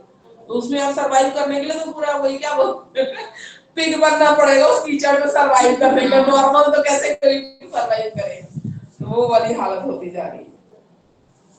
ठीक है, फाइनेंस, फाइनेंस में एक इशू है हमारे इंडियन एजुकेशन सिस्टम में। जब बजट वो किया जाता है, कितना बहुत बहुत कम बजट एलोकेटेड एजुकेशन के लिए, बहुत ही कम बजट दिया जाता है। ठीक है, वॉर में ही चला जाता है हमारा, ज्यादा तो वॉर में ही चला जाता है। ठीक है, एजुकेशन के लिए बजट बहुत कम बचता है, तो ये एक दिक्कत होती है। फाइनेंशियल लिमिटेशंस के साथ काम करना इतना आसान नहीं हो, इतने ही पैसे मिले, इतने में ही आपको सर्वाइव करना है, इतने में ही करना है। सबसे ज्यादा डिफेंस को देते हैं लोग, उधर वॉर में ही चला जाता है, हमारा डिफेंस में ही है सबसे ज्यादा। ठीक है, उसमें सबसे ज्यादा चला जाता है। और अभी तो सबसे ज्यादा जीएसटी 18% एजुकेशन पे ही लगी हुई है। स्टेशनरी वगैरह सब इतना महंगा हो गया है, उसको तो छोड़ देते हैं, कम से कम किताबें कॉपी नहीं खरीदेंगे देंगे तो पढ़ेंगे लिखेंगे कैसे बच्चे? तो ये बहुत कुछ चीजें तो बहुत बेकार है। ठीक है, तो ये हमने देखा सेकेंडरी और प्राइमरी एजुकेशन के प्रॉब्लम्स क्या क्या हैं। ठीक है, कैसे वो कर सकते हैं। उसके बाद ये क्या टॉपिक है उसका? linkage between education and other development sectors.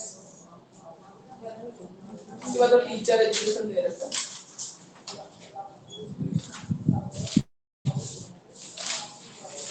Emerging dimensions of school and teacher education.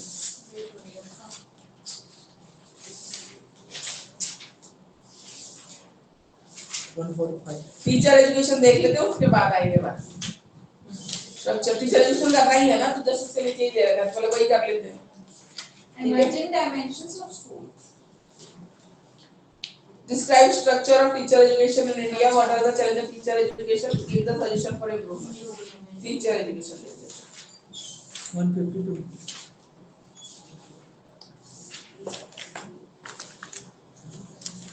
फिर नॉलेज एंड पेडागोजी वो बाद में करेंगे, टीचर एजुकेशन करने से करेंगे। Teacher education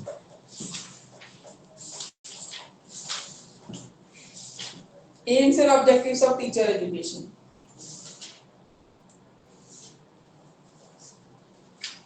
aims in teacher education का ऑब्जेक्टिव क्या है? इफेक्टिवनेस और एफिशिएंसी इंप्रूव करना बीएड प्रोग्राम में।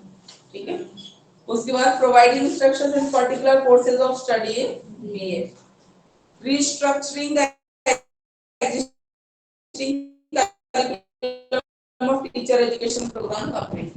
जो एग्जिस्टिंग करिकुलम है टीचर बीएड का जो हमारा करिकुलम है टॉपिक है, उसको अभी स्ट्रक्चर चेंजेस लाना उसमें। Efforts in the second category aimed at enhancing the impact of potential and practical relevance of particular course of studies के practically भी।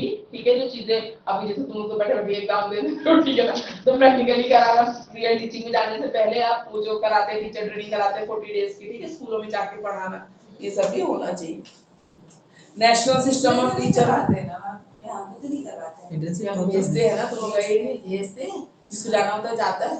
हरियाणा के स्कूल में, हरियाणा के स्कूल में दिल्ली यूनिवर्सिटी हरियाणा के उधर ही भेजते नहीं जाते हैं, जिसको जाना होता है जाता भी, ऐसा कुछ नहीं, पढ़ा के भी आते हैं। ऐसी एक्सपीरियंस है।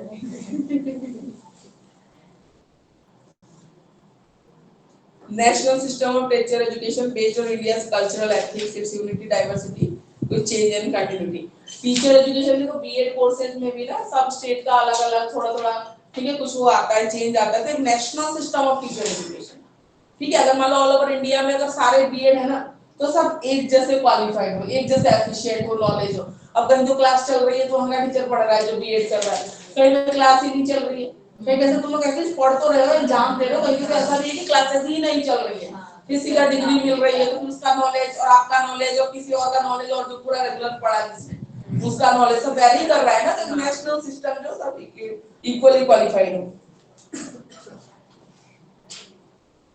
Realisation of constitutional goals constitution में जो भी लिखा हुआ है गोल्स को अचीव करने के लिए ठीक है पीएड के प्रोग्राम में भी चेंजेस लाना और बाकी सब चीजें प्रोफेशनली कॉम्पिटेंट टीचर और किस लिए आप ट्रेनिंग कोर्सेज कर रहे हो ताकि आप प्रोफेशनली कॉम्पिटेंट टीचर बन सको upgrade the standard of teacher education enhance the professional and social status of teacher professional status बढ़ेगा तो सोशल स्टेटस भी बढ़ेगा सैलरी आएगी अच्छी ठीक है आप अच्छे गवर्नमेंट जॉब्स वगैरह के लिए प्रिपरेशन कर सकते हो ठीक है NCTA national council of teacher education तो अलग अलग कौन कौन से टाइप के कोर्सेज हैं टीचर में ठीक है टीचिंग कोर्सेज हैं जो इंडिया में चल रही है diploma in early childhood education program ठीक है DPSC है DLED है अभी तो फुल फॉर्म नहीं पता है सबको ठीक है DLED है B.Ed है DLED है DPAD है BTED है ठीक है MPED है MPED है आपका मास्टर ऑफ फिजिकल एजुकेशन ठीक है BPED है bachelor of physical education B.Ed तो पता है आपको diploma in arts education visual arts ठीक है डिप्लोमा इन आर्ट्स एजुकेशन है परफॉर्मिंग आर्ट्स विजुअल आर्ट्स ठीक है परफॉर्मिंग आर्ट्स में डांस वगैरह आ जाता है ठीक है विजुअल आर्ट्स में ड्राइंग पेंटिंग ये सब आ जाता है 4 year integrated programme learning BA B.Ed BSc आपको सब मोस्टली वही होने वाला है ITP जो ITP आ गया इंटीग्रेटेड ही हो गया मोस्टली तो बच्चे आने भी लग गए हैं आ जाए थे BSc B.Ed वाले बच्चे सेकंड सेमेस्टर वाले उन्होंने वो CPD चाइल्ड साइकोलॉजी और ये सब पढ़ा आ जाएगा तो छोटे छोटे बच्चे ही हैं वो 12th वाले ही तो आ गए हैं सीधा ग्रेजुएशन सेकंड ईयर में छोटे बच्चे हैं वो ऐसे वाले छोटे बच्चों को पढ़ा रहे हैं ये सब पहले अगर ये चीजें होती तो हम लोग कभी 1 साल बच जाता 1 साल बच जाता लेकिन वो उस टाइम में समझ भी नहीं आता और तो मैं टीचर नहीं बना उस टाइम पे लगा मेरे को बहुत जोश आ रहा है बनना है बाद में नहीं बनना फिर तो वही है ये ठीक ही है एक हिसाब से ऐसा कुछ नहीं ग्रेजुएशन तक बुद्धि भी हो जाती है वैलिड हमारे 2 साल पहले तो वैलिड रहेगी ना बिल्कुल वैलिड रहेगी तो पहले नहीं आए तो इनवैलिड हमने कब तक किया थोड़े हमारा तो B.Ed में इनवैलिड कर देंगे ऐसा कुछ नहीं होता सीक्रेट वाला जो नया आएगा वो नया आएगा पहले का जिसका जो वैलिड है वो वैलिड ही रहता है सीटेट का सर्टिफिकेट कहाँ से मिलता है वैसे कहाँ से आएगा आएगा वो पोस्ट पे आता है घर पे आता है एड्रेस पे आता है पोस्ट होके आता है पूरा कितने दिनों बाद कितने दिनों बाद 1 महीने बाद आ जाएगा 20 दिन 1 महीने बाद आ जाता है घर पे आ जाता है वो डिलीवर होता है पूरा ब्राउन बैग में पूरा सील हो गया पूरा ऐसे आता है आया था ना मेरा तो आ जाएगा 2-3 महीने हो नहीं गए 2-3 महीने हो गए जनवरी में दिया था क्या पता आप मेरी भेज देंगे ऐसे तो नहीं कि साइट से जाके डाउनलोड कर लो पहले तो भेज डाउनलोड दो होता है मैम आपने पहले तो घर पे आता था नहीं अब नहीं आता शायद डाउनलोड तो करा है लेकिन मतलब एक प्रॉपर हो ना कि आपका सारा हो वो तो था कि रिजल्ट वाला आया था जब चेक करा था वो वाला सर्टिफिकेट तो अलग आता होगा ना सीबीएसई की साइट पे जाके चेक करो मैम हमें लगा नहीं एक ही होता है मार्कशीट में ऊपर लिखा रहता है कि एलिजिबल और नीचे मार्क्स लिखे होते हैं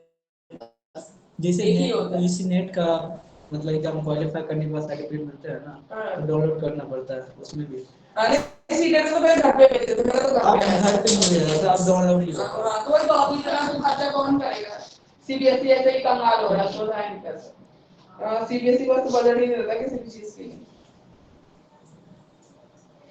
हमारा बीसीसीआई सबसे अच्छा सबसे महंगा क्रिकेट बोर्ड बाकी सब देखते हैं सही है बीसीसीआई नंबर 1 सही है मैम ये ऐसे ही रहता है क्या ऐसा ये स्क्रीनशॉट लिया हुआ था मैंने अपने रिजल्ट का ऐसा नहीं रहता है ये तो रिजल्ट आया था ये तो रिजल्ट है हाँ। तुम सीबीएसई की साइट पे जाके चेक करना सीटेट वो सर्टिफिकेट एंड कम मार्कशीट ऐसे करके करना देखना अगर आ गया हो तो अपने रोल नंबर वगैरह डाल के ऐसा नहीं आएगा ठीक है, बीएड एमएड ये सारे प्रोग्राम्स है।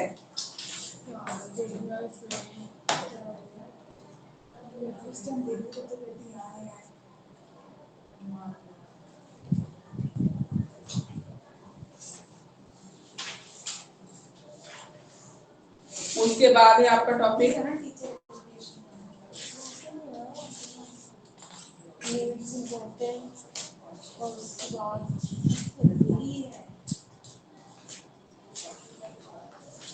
इसके बाद और टॉपिक्स का है, वो टॉपिक नहीं मिल रहा है। हिंदी में देखिए वो topic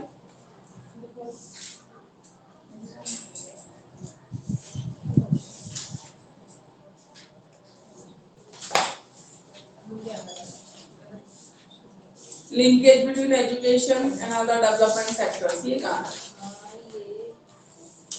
emerging dimension of school and teacher education हो गया। नॉलेज एंड पेडागोजी कर लो, फिर उसको ढूंढते हैं, पता नहीं कहाँ है, खत्म तो करना ही है इस पेपर। नॉलेज एंड पेडागोजी पहले कर लो, फिर देखते हैं कहाँ। Teacher pedagogical knowledge, various dimensions of school देख लो, ये यहाँ पे है 428, मतलब इसमें बहुत सॉरी आप अपनी बुक में देखो, मेरा तो बहुत बड़ा बुक है ये। डायमेंशंस ऑफ स्कूल देखो, टीचर एजुकेशन कर लिया ना, वो अलग टॉपिक है। डायमेंशंस ऑफ स्कूल अलग टॉपिक है, डायमेंशंस ऑफ स्कूल देखिए। हम एक मिनट हाँ ढूंढ लो।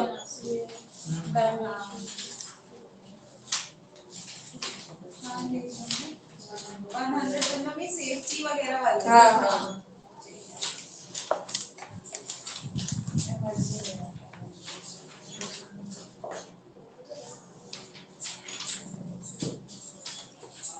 ठीक है। वेरियस डायमेंशंस ऑफ स्कूल क्या क्या है, ठीक है, डिफरेंट डिफरेंट एस्पेक्ट्स। तो पहले सेफ्टी रूल में क्या क्या आता है, सेफ्टी के लिए रूल्स एंड नॉर्म्स बनाए जाते हैं। जैसे कि अगर आपने फिजिकल वायलेंस किया तो आपके अगेंस्ट ठीक है एक्शन लिया जाएगा। वर्बल अब्यूज और बाकी सब चीजों को रोकने के लिए हरासमेंट है, टीजिंग है, ठीक है, एडल्ट इंटरवेंशन होता है, ठीक है, और बाकी सब चीजें।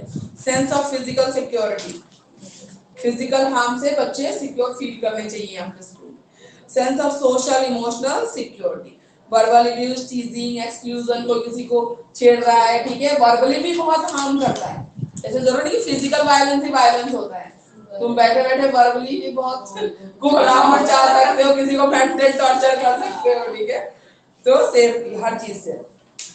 टीचिंग एंड लर्निंग में सपोर्ट फॉर लर्निंग, ठीक है, support for learning, use of supportive teaching practices, ठीक है। सपोर्टिव टीचिंग प्रैक्टिस में आता है प्रॉपर फीडबैक देना, बच्चे को मोटिवेट करना, ठीक है, रीइंफोर्समेंट, ये सब चीज आती है। Support for risk taking and independent thinking, बच्चा अगर खुद से कुछ करके आ रहा है अलग तो उसको मोटिवेट करो, ये मत बोलो कि जैसे मैंने लिखा वैसे के लिख के ला लो, ठीक है, उसी मेथड को फॉलो करना है, तो ये गलत बात है। सोशल एंड सिविक लर्निंग, ठीक है, स्किल सीखता है, सोशल नॉलेज सीखता है, ठीक है, इफेक्टिव लिसनिंग, कॉन्फ्लिक्ट रिजोल्यूशन, दो फ्रेंड्स की लड़ाई हो गई तो उसको कैसे रिजॉल्व करते हैं वो भी सीख रहा है, self reflection, emotional regulation, empathy, ठीक है, personal responsibility and ethical decision making. Empathy का क्या मतलब होता है?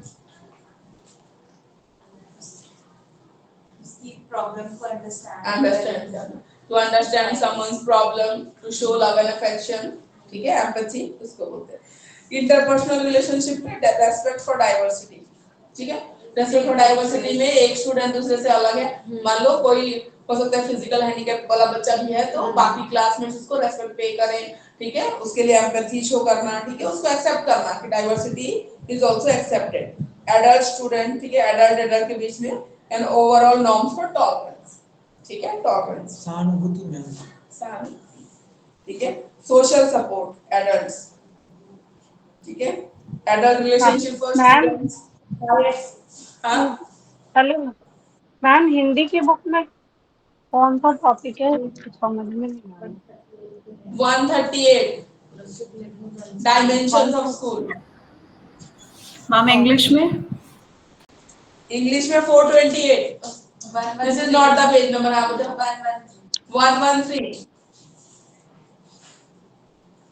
113 डायमेंशंस ऑफ स्कूल कर रहे हैं, मिल गया मैम 138 113 इंग्लिश में 113 मैम बालाजी की बुक है ये? हाँ जी, बालाजी बुक है। मैम नहीं है इसमें 113 पे। टीचर एजुकेशन इन इंडिया है यहाँ पे। अच्छा, वेरियस डायमेंशन ऑफ स्कूल 112 पर है, 112 पर। मैम हिंदी, मैम हाँ, मैम 112 हिंदी, से स्टार्ट है। मिल गया? Yes ma'am, yes ma'am, thank you. ठीक है। मैम हिंदी मैम हिंदी में कौन सा पेज नंबर है? हिंदी में 138। 138 हिंदी में। मैम इसमें तो ऑब्जेक्टिव्स ऑफ स्कूल एजुकेशन है। दे रखा है डायमेंशन ऑफ स्कूल एजुकेशन। एक मिनट को ऑब्जेक्टिव ऑफ स्कूल ऑर्गेनाइजेशन है। नहीं, मैं स्कूल एजुकेशन में। Various dimensions of school education, ये भी तो है ना। तो इसके लिए 139 को देखो, 139 में जो बोर्ड में हेडिंग डाली हुई है, विद्यालय शिक्षा के विभिन्न क्षेत्र। ओके ओके मिल गया? ओके। हाँ हाँ मिल ठीक है, गया। ठीक है। Thank you. Willingness to listen to students की बात सुनने के लिए टीचर विलिंग होना चाहिए। ठीक है। इंडिविजुअल्स, उनकी पर्सनालिटी को रेस्पेक्ट करना, प्रॉब्लम्स को समझना। ठीक है। Social support students, peer relationship. ठीक है। पीयर बड़ी सिस्टम हम बनाते हैं ना, एक बच्चा जिसको नहीं आता और जिसको आता है बाद में सुनाते हैं। बेचारा जो जिसको आता है वो बहुत सफर करता है, भुगतता है। जो थोड़ा सिंसियर होता है उसको हैंडल करते रहो। उसका काम कंप्लीट नहीं है, बेचारा कराता रहता है, बहुत दुखी रहते हैं। तो सोशल सपोर्ट स्टूडेंट, उसको बड़ी सिस्टम बोलते हैं। बट पेपर में मैम ऐसा हो जाए तो फिर दिक्कत होता है। पेपर में ऐसे नहीं करता वो बच्चा, पेपर करता ही नहीं। Institutional attachment, school connectedness, engagement. ठीक है। Positive identification with the school and norms for broad participation in school like student, staff, family. Connectedness, इसमें स्टाफ है, स्टूडेंट है, टीचर है, सब एक दूसरे से कनेक्टेड होंगे तभी ओवरऑल रिजल्ट आपका अच्छा निकल के आएगा किसी चीज के लिए। फिजिकल सराउंडिंग भी अच्छी होनी चाहिए, वॉशरूम होना चाहिए, लाइब्रेरी होनी चाहिए, क्लीननेस होनी चाहिए, क्लीन ड्रिंकिंग वाटर फैसिलिटी होनी चाहिए। ठीक है, ये सब होना चाहिए। अपील ऑफ फैसिलिटीज, ठीक है, एडिक्वेट रिसोर्सेज एंड मटेरियल्स होना चाहिए। स्टाफ ओनली, स्टाफ में लीडरशिप क्वालिटी होनी चाहिए। ठीक है। और जो एडमिनिस्ट्रेशन क्लियर विजन रखता है, ठीक है, बताता है कि ये हमारा है। नहीं तो कहीं पे तो इतना कम्युनिकेशन गैप होता है, चीजें पता ही नहीं चलती है। कोई बोलेगा मुझे पता है, मुझे नहीं पता है, इसमें ही चीजें वो हो जाती है। क्लियर कट मैसेज नहीं जाता टीचर्स को या, ठीक है, बाकी जिसको पता होना चाहिए उसके लिए। एंड प्रोफेशनल रिलेशनशिप होना चाहिए। ऐसा नहीं कि आज मेरी तुमसे लड़ाई हो गई तो कल को काम पे ही दांव पे लगा दिए। तो मतलब तुम दोनों को मिलके टीचर को काम दिया गया, प्रिंसिपल ने काम दिया, एडमिनिस्ट्रेटर ने काम दिया, बोले मेरी इससे लड़ाई होगी, इसने मैंने नहीं किया, काम अटक गया। ऐसा नहीं, प्रोफेशनल लड़ लिए कोई बात नहीं, काम को तो पूरा करो, प्रोफेशन। ठीक है। अब बाद में जाके बात करना जब काम हो जाए तो प्रोफेशनल रिलेशनशिप, ये हो गया डायमेंशन ऑफ स्कूल। अब एक ही पॉइंट रहता है लास्ट हमारा,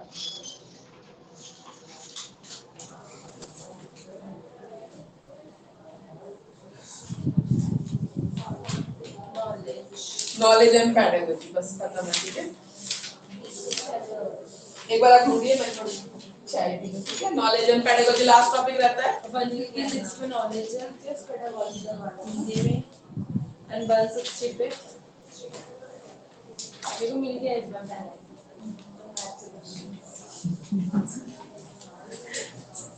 हिंदी में मिल गया।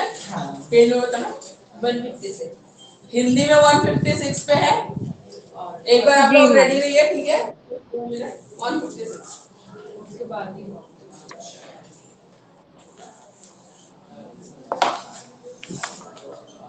और इंग्लिश में 125। इंग्लिश में 125। ठीक है,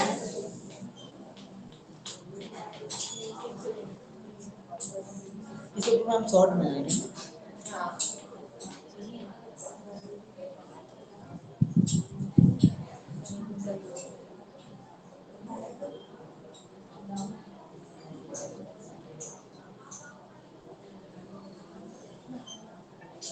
तुम्हारी जॉब कैसे चल रही है? लीव पे चल रही है। क्या हो गया? मन नहीं कर रहा जाने का? Toxic climate.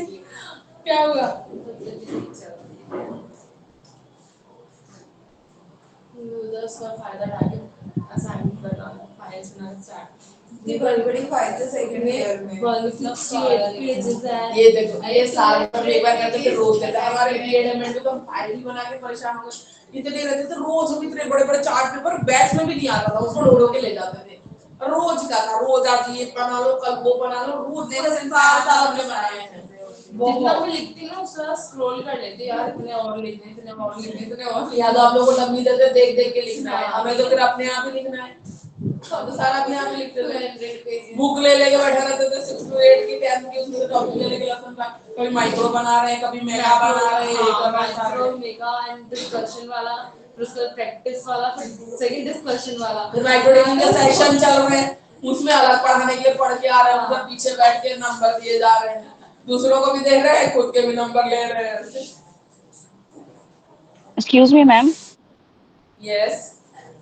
मैम जैसे आपने ना फर्स्ट ईयर में इम्पोर्टेंट क्वेश्चन बताए थे जो भी एग्जाम में आने बिल्कुल। वाले थे ना, जो हाँ जी, तो मैम एक बार आप बता देते ना, तो अप्रोक्स जो पिछले साल आपने बताए थे ना फर्स्ट ईयर में, उसी के अंडर में ना मैम सारे क्वेश्चंस आए थे। तो मैम एक बार जो वीवीआई क्वेश्चन है ना, इस बार भी मैं बता दूंगी, ठीक है? ओके मैम, थोड़ा इस लास्ट बार में भी ना, मैं लास्ट, बता दूंगी। हाँ जी हाँ हाँ, जी, आप लास्ट में मैम अगर पॉइंट आउट करा देंगे ना तो थोड़ा हमारे लिए हेल्पफुल हो जाएगा मैम। उसके लिए कोई परेशानी वाली बात नहीं है, ठीक है? नेक्स्ट क्लास आपकी जेंडर स्कूल एंड सोसाइटी की होगी, 2 क्लास जो भी खत्म है सब में करा। मतलब okay ma'am, okay, thank you ma'am. ना पेपर होने लगे तो पेपर से पहले मिलेंगी। नहीं तो तुमको कुछ प्रैक्टिकल के लिए जाना प्रैक्टिकल फाइल्स नहीं देंगे आप लोगों ना को, क्षेत्र वाले हैं ना, इनको इनको क्षेत्र होता है, थोड़ा सा अलग होता है, इनके पेपर भी ज्यादा होते हैं ना इसमें, तो अगर सेकंड ईयर में रहता है कुछ ऐसा है। ये तुम लोग तो सेकंड ईयर में पेपर पढ़ रहे हो ना, सिर्फ सब इनको फर्स्ट ईयर में ही पढ़ा ना, कम रहता है सेकंड ईयर में, कम रहता है फर्स्ट ईयर में ज्यादा रहता है, सेकंड ईयर में कम रहता है। इसमें सिलेबस फाइव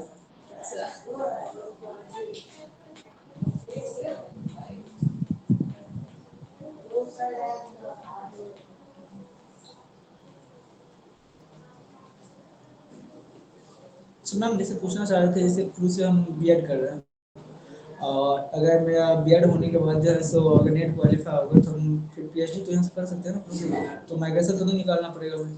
जब नेट क्वालिफाइड हो गए तो कि कौन सब्जेक्ट में लेना, आपने अपने सब्जेक्ट में क्या सब्जेक्ट, मतलब कह रहे हैं कि अब की बार जैसे नेट पे पढ़ दिए कौन सा सब्जेक्ट हो, इकोनॉमिक्स, इकोनॉमिक्स, अच्छा ठीक है। मतलब क्वालिफाई कर गए या जीआरएफ आ गया, हम पीएचडी करना चाहते हैं, तो फिर मतलब बीएड में तो क्लोज हो जाएंगे। बीएड की डिग्री अच्छा है, आपने फर्स्ट ईयर ही है ना, फर्स्ट ईयर तो छोड़ क्यों रहे हो, एग्जाम भी तो देना है, जैसे जैसे मैंने सोचा खत्म करो इसको भी, क्या करना है, खत्म कर लो जब कर रहे हो, है ना?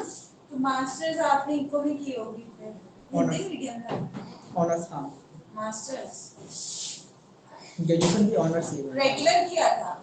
Macro economics. सेल्फ मोटिवेशन की कमी होती है, सही में जिस दिन वो आ जाता है ना अपने अंदर, एक होता है डांट के पढ़ना चाहिए, किसी डर से पढ़ना, और एक होता है कि अपने मोटिवेशन से पढ़ना, फिर उसको हमारे पेरेंट्स बोले ना आपको कभी कोई चीज़ के लिए मना ही नहीं किया। आईटी मैनेजमेंट हैदराबाद से हम सीटीटीसी कोर्स कर रखे हैं, कंप्यूटर टीचर ट्रेनिंग कोर्स में बच्चे को लैब्स और जावा और बस जावा के सॉफ्टवेयर तक पढ़ा सकते हैं। अच्छा आईआईटी बीएड का आईटी के बीच में बस सॉफ्ट, अरे वो होता है वो क्या बता दो आप, मेरे बड़ा पापा के दोनों का लड़का का रिजल्ट आया अब कि वह हाई स्कूल टीचर, तो मम्मा का कहना, फैमिली प्रेशर, मम्मा का कहना था तो फिर बीएड कर लो, ठीक हम ये भी कर लेते हैं। वैसे मेरा लेकिन आप उसमें देखिए आपको तो ज्यादा वो है, हाँ। पर नेट के बाद तो डायरेक्ट पीएचडी, अब तो न्यू रूल आ गया ना 4 साल के बाद आप नेट के हाँ। बाद न्यू रूल भी आ तो गया, percentage जितना होगा तो आप कर सकते हो। इम्पोर्टेंट नहीं है अब, एमफिल तो कब से इम्पोर्टेंट है, तो कब से गया करने में उसका कुछ नहीं है। उसके बेसिस पर भी हो सकता है डायरेक्ट पीएचडी। मार्क्स का कुछ क्राइटेरिया रखा है, इतने परसेंटेज मार्क्स होने चाहिए। आईटीआई दिल्ली सेलेक्टेशन मतलब जिधर जो दिमाग चाहा दोस्त लोग के साथ बस कर लिया। नॉलेज एंड अभी पेडागोजी, ठीक अभी है। भी तो कुछ कर रहे होगे सब अभी बीएड तो जॉब BEd वगैरह है। कुछ नहीं। अच्छा, अपना शॉप चलाते हैं यहाँ पे नोएडा में, मेरा शॉप भी पापा का हैंडल करता है, किस चीज की? रेस्टोरेंट है, juice shake, fruit, fast food.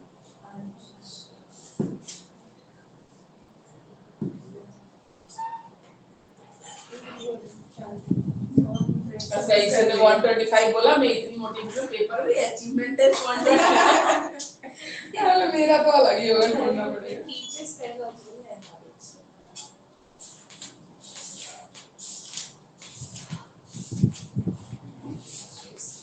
हम इसमें ना कुछ और भी चीजें दे रखी है, जैसे आईसीटी और ई ट्यूटर, ये समथिंग। वो तो हमें करते हैं, हमारे सिलेबस में नहीं है, हम जो पढ़ेंगे हम तो बस काम का पढ़ ले, वही बहुत है, टाइम ही नहीं है ना, वो जो सिलेबस में है वो पढ़ना है बस। मैम इस सिलेबस के अनुसार ये मतलब क्वेश्चन आते हैं 100% या 80% अप्रोक्सीमेट, जैसे जितना नहीं सिलेबस ही 100% आता है, बाहर से थोड़ी बुक देते में दिया हुआ है ना सिलेबस। इसमें से आएगा, इसके बाहर भी हैं, इसमें से ही आएगा, सिलेबस से बाहर कभी आएगा ही नहीं।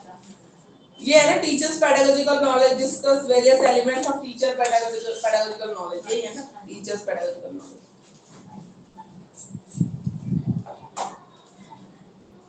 Knowledge and pedagogy, teachers pedagogical knowledge, यही है, ठीक है। तो इसमें देखते हैं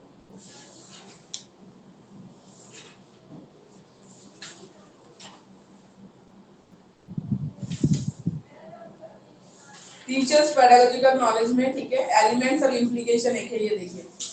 बेटर कंटेंट नॉलेज जो टीचर्स होंगे, ठीक है, तो स्टूडेंट का अचीवमेंट हाई होगा। मतलब टीचर को जब अच्छे से पता होगा अपना कंटेंट, तो लर्नर का आउटकम भी अच्छा मिलेगा, लर्नर का रिजल्ट अच्छा आएगा, ठीक है। जब टीचर को ही नहीं आता होगा तो क्या पढ़ाएगा बच्चे को, ठीक है। कंटेंट नॉलेज टीचर की सबसे अच्छी होनी चाहिए। Better pedagogical content knowledge, pedagogical content knowledge का मतलब होता है टीचिंग मेथड सही से यूज करना, प्लानिंग मैनेजमेंट सही करना अपनी क्लास की, ठीक है। तो हायर स्टूडेंट अचीवमेंट होगा, अगेन आपको अगर पता होगा कौन से मेथड से कौन सा टॉपिक पढ़ाना चाहिए। पेडागोजिकल कंटेंट नॉलेज, ठीक है, has more impact on student achievement than content knowledge, student के अचीवमेंट ज्यादा अच्छा होता है। ओनली पेडागोजिकल कंटेंट होगा तो क्या होगा, क्वालिटी ऑफ इंस्ट्रक्शन अच्छी होगी, ठीक है। Higher general pedagogical psychological knowledge, higher quality of instruction according to student perception. तो जितना स्टूडेंट परसीव कर पाएगा उस हिसाब से आप हायर क्वालिटी से पढ़ा सकते हो, अगर आपको इन सब चीजों की नॉलेज है।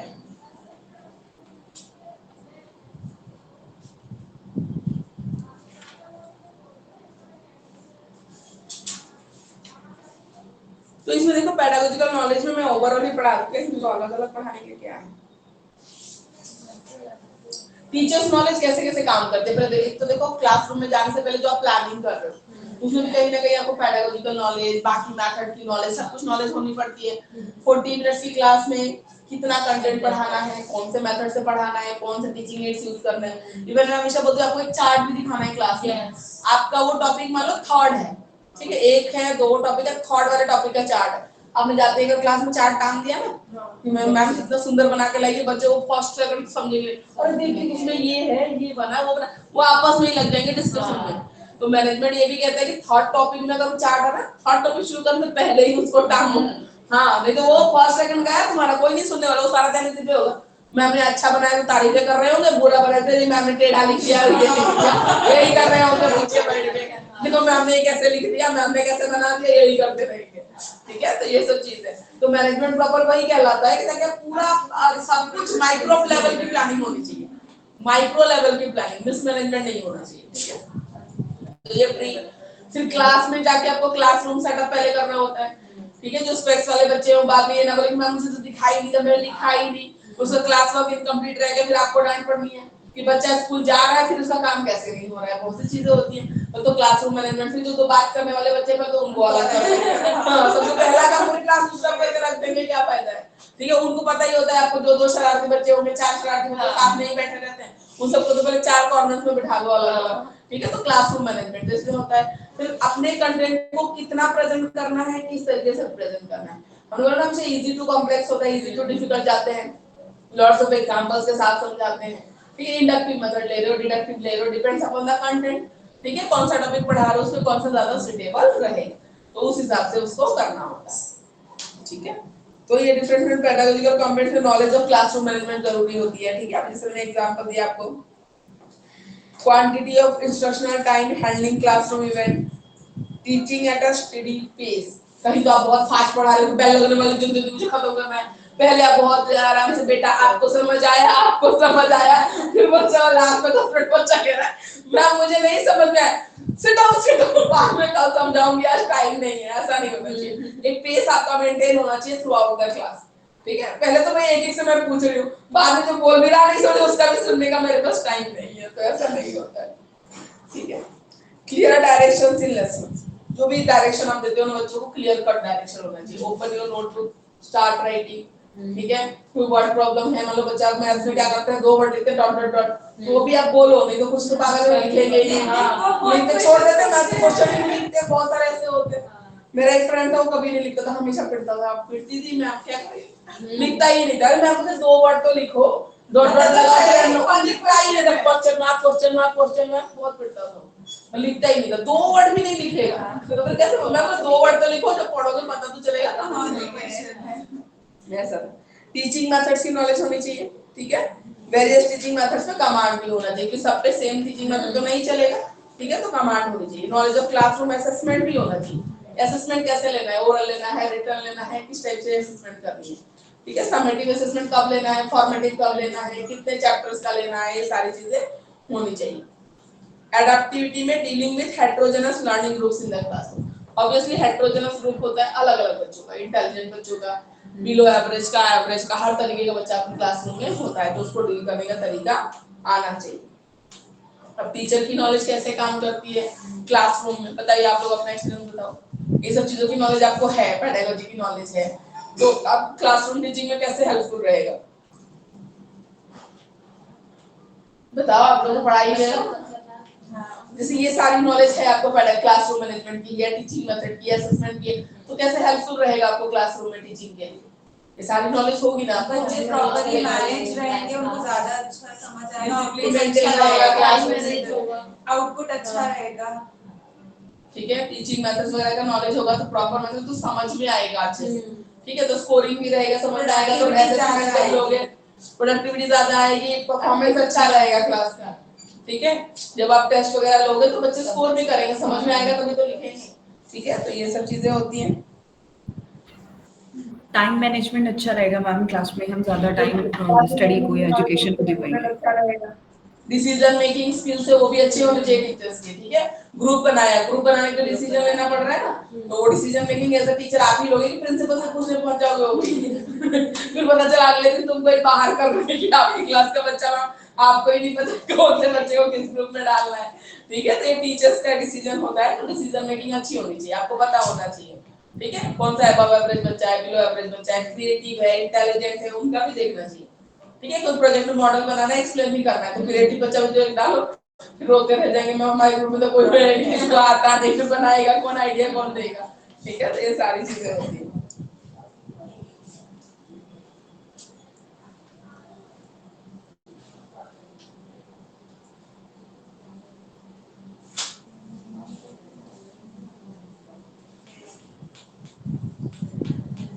किसी को कोई क्वेरी, ठीक है, इस चैप्टर से रिलेटेड, अंडरस्टैंडिंग डिसिप्लिन से।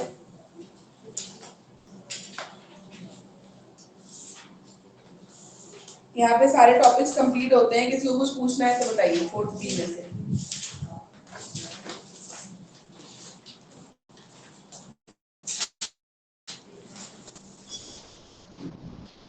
4th A का कोई टॉपिक रहेगा क्या हमारा, मुझे तो लग रहा है, मुझे देखा हाँ आपने बोला था ना वो पिक्चर, तो मैं कह रही हूँ कौन सा वाला, रिपोर्ट राइटिंग और ये सब तो हो गया था, नहीं खत्म हो गया था। ऐसे notice, selection of paper, question answer कर ही लिया था हमने, एंड में भी कर इसकी मैम इसका मतलब क्या होता है, paradigm shifts in the nature of the disciplines. Paradigm shift मतलब चेंजेस कैसे आएंगे पहले से लेके आगे तक, ठीक है। एरियाज में चेंजेस, डिफरेंट चेंजेस को बोलते हैं पैराडाइम शिफ्ट। पैराडाइम शिफ्ट होता है change, major changes.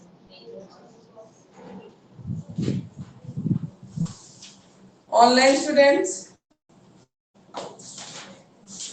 Yes, ma'am. Clear है. Yes, ma'am.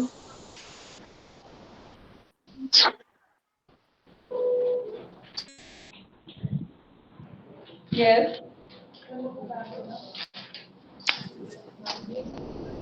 yes पूरे पेपर में कोई दिक्कत किसी को, या 4th A में कोई दिक्कत, इंटरडिसिप्लिनरी मल्टीडिसिप्लिनरी बोला ना, इम्पोर्टेंट क्वेश्चन है, ठीक है। और एजुकेशन अगर डिसिप्लिन या इंटरडिसिप्लिनरी लिंक वो लॉन्ग क्वेश्चन में आ सकता है। एजुकेशनल डिसिप्लिन इंपॉर्टेंट क्वेश्चन है, ठीक है, वो ध्यान से। Relationship of education with different disciplines, interdisciplinary approach जो पढ़ा हमने, साइकोलॉजी वगैरह। हाँ, साइकोलॉजी, फिलॉसफी, वो इंपॉर्टेंट क्वेश्चन है। वो लॉन्ग टाइम है। Basis of pedagogical subjects, psychological basis, philosophical basis, ये बेसिस हमने लास्ट क्लास में किया था। फर्स्ट यूनिट का क्वेश्चन बेसिस, ये भी लॉन्ग के लिए इंपॉर्टेंट है। जिन्होंने इंपॉर्टेंट क्वेश्चन पूछा था ना, सुन ही लो, जो मैं बता ही रही हूँ। इंपॉर्टेंट पहले लॉन्ग में देख लीजिए। फोर्थ में फर्स्ट यूनिट में देखो बेसिस होगा कहीं पे।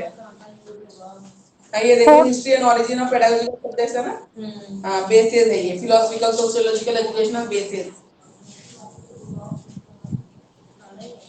फिर फर्स्ट यूनिट में से ये इंटरडिसिप्लिनरी, मल्टीडिसिप्लिनरी, ये इंपॉर्टेंट। मैम ये हिस्ट्री और ओरिजिन भी पेडागोजिक सब्जेक्ट्स का फर्स्ट यूनिट में जो है वो बता हाँ वही paradigm shift in nature of discipline है ना, वही दोनों। यूनिट 1 में ये दोनों लॉन्ग में। यूनिट 1 से बता मैम रही है प्लीज क्या? Repeat the questions. Long question के यूनिट 1 का जो ये है ना, history and origin of pedagogic subjects और understanding subject interdisciplinary, multidisciplinary and transdisciplinary approach. 1 minute ma'am.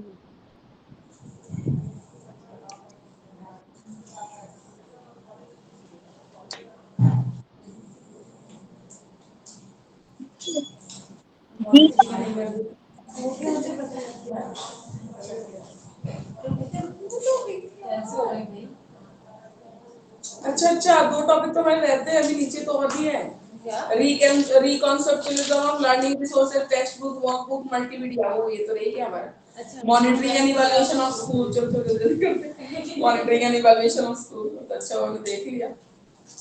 मैं सोचू ये कहां से आया, अभी खुला तो मुझे दिखा मॉनिटरिंग एंड इवैल्यूएशन। आप जो पूछ रहे थे ना वो ये monitoring and evaluation of school, देखो मिल ढूंढो जल्दी से topic monitoring and evaluation of school. 179 ma'am कौन सा पेपर बता रही है? हाँ, कौन सा पेपर का बता रही है? इसी पेपर का एक टॉपिक हमारा रह गया है, दो टॉपिक रह गए हैं, तो लास्ट वाला देखो पहले। ओके। ठीक है, मॉनिटरिंग एंड इवैल्यूएशन, ठीक है, पहले हिंदी की बुक से कर लेते हैं, फिर इंग्लिश में। कोई सी भी देखो। हिंदी में देखिए पेज नंबर है 179 और इंग्लिश में बताना 143।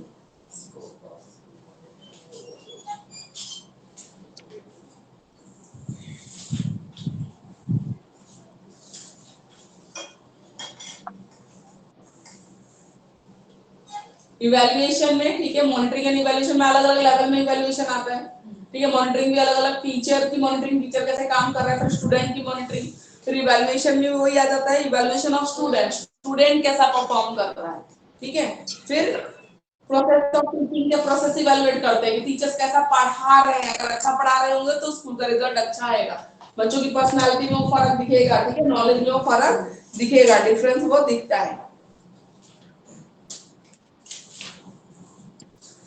उनको सेल्फ मोटिवेटेड करना, कॉन्फिडेंस बनाना, ठीक है। फीडबैक एंड सेल्फ असेसमेंट, बच्चों को time to time feedback provide करना, कहाँ उनको इम्प्रूवमेंट की जरूरत है। एक चीज बच्चों को बोल दो ना, आज तो ऐसा नहीं है, वो अगले दिन फिर वही गलती करते हैं। तो अगर आप चाहते हो कुछ चेंज करना, तो रोज रोज रोज आपको टोकना पड़ता है उस चीज को लिए चेंज करने के लिए, तब जाके कहीं बच्चे में एक हैबिट डेवलप होती है। तो फीडबैक प्रोवाइड करना एंड सेल्फ असेसमेंट, मान लो बच्चे की राइटिंग अच्छी नहीं है, रोज आपको बोलना पड़ेगा बेटा improve your handwriting, go and write, ठीक है, in your notebook 10 times 5 times, तब जाके होता है, ठीक है। एंड सेल्फ असेसमेंट करना भी सिखाएं, जैसे टीचर्स डिक्टेशन देती है ना, तो हर टाइम टीचर के पास टाइम नहीं होता चेक करने का, फिर बोलते हैं बेटा नोटबुक खोल के और अपने आप टिक क्रॉस करो। छोटे बच्चे तो बहुत ईमानदारी से करते हैं, छोटे बच्चों को बोला तो बड़ी ईमानदारी से करते हैं, बच्चे तो वाइट कलर टिक कर छोटों को बोला बहुत ईमानदारी से चेक करते हैं, मैम मिस्टेक मेरे 3 मिस्टेक्स ऐसे बोलेंगे आगे, ठीक है।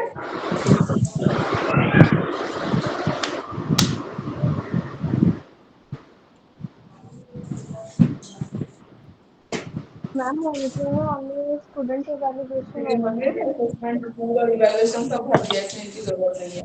ठीक है, फीडबैक, सेल्फ असेसमेंट और इनको डिटेल में लिखना है स्कूल के इवैल्यूएशन में। English school management and evaluation system में जो स्कूल हेड है, प्रिंसिपल है, कौन करेगा? मैनेज। ठीक है, जो हेड होंगे वो मैनेज करेंगे। ठीक है, फिर क्लासरूम में टीचर्स मैनेज करेंगी, फिर उनको मैनेज करने के लिए हेड होते हैं। ठीक है, सुपरविजन होता है, देखना पड़ता है management of teaching and learning process कैसा चल रहा है। ठीक है, लर्नर्स होते हैं, टीचर्स होते हैं, फिर management of teaching and learning process होता है, school management and instructional supervision. Teacher पढ़ा रहा है तो प्रिंसिपल जाके पीछे बैठ के देख सकता है टीचर सही पढ़ा रहा है नहीं, मॉनिटरिंग करना। ठीक है, डिसिप्लिन में बच्चा है या नहीं है, किस क्लास का बच्चा है। ठीक है, फिर क्लास टीचर को बोला जाता है आपने अपने बच्चों को, ठीक है, बताना है सर डिसिप्लिन, लंच ब्रेक में शोर नहीं करना, या कुछ भी है, मॉनिटरिंग है, देखते ही तो है, देखिए तो बताते हैं। ठीक है, तो monitoring system, monitoring and evaluation.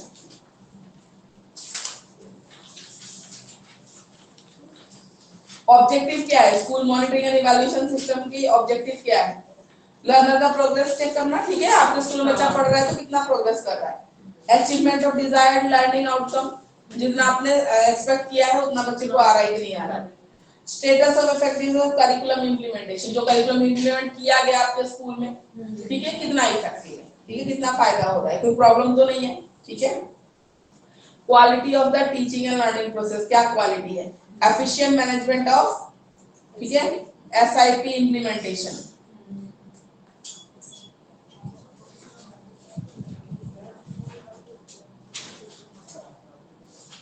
SIP का फुल फॉर्म क्या है? ठीक है, मॉनिटरिंग एंड इवैल्यूएशन का एमएल है, स्मॉल स्केल वाला तो नहीं है। एसआईपी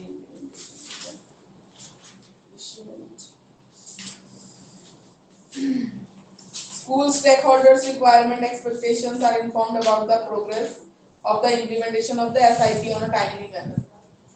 ठीक है, informed about the progress of the implementation, क्या क्या है? स्कूल मैनेजमेंट की मीटिंग्स होती है ना, एसएमसीज होती है, जो आरटी में हमने पढ़ा है, स्कूल मैनेजमेंट कमेटी बनाना हर स्कूल के लिए जरूरी है, उसकी मीटिंग वगैरह। Difficulties, problems and issues, risk that hinders the efficient implementation of school based management, कोई भी प्रॉब्लम है, डिफिकल्टी आती है, उसको डिस्कस करना, उसको दूर करना। मॉनिटरिंग इवैल्यूएशन यही तो होता है। ठीक है, कि मान लो टीचिंग स्टाफ के लेवल पे कोई दिक्कत है, बच्चों के लेवल पे कोई दिक्कत है, पेरेंट्स के लेवल से कोई दिक्कत है, ठीक है, तो उनको डिस्कस करना और सॉर्ट आउट करना, खत्म करना।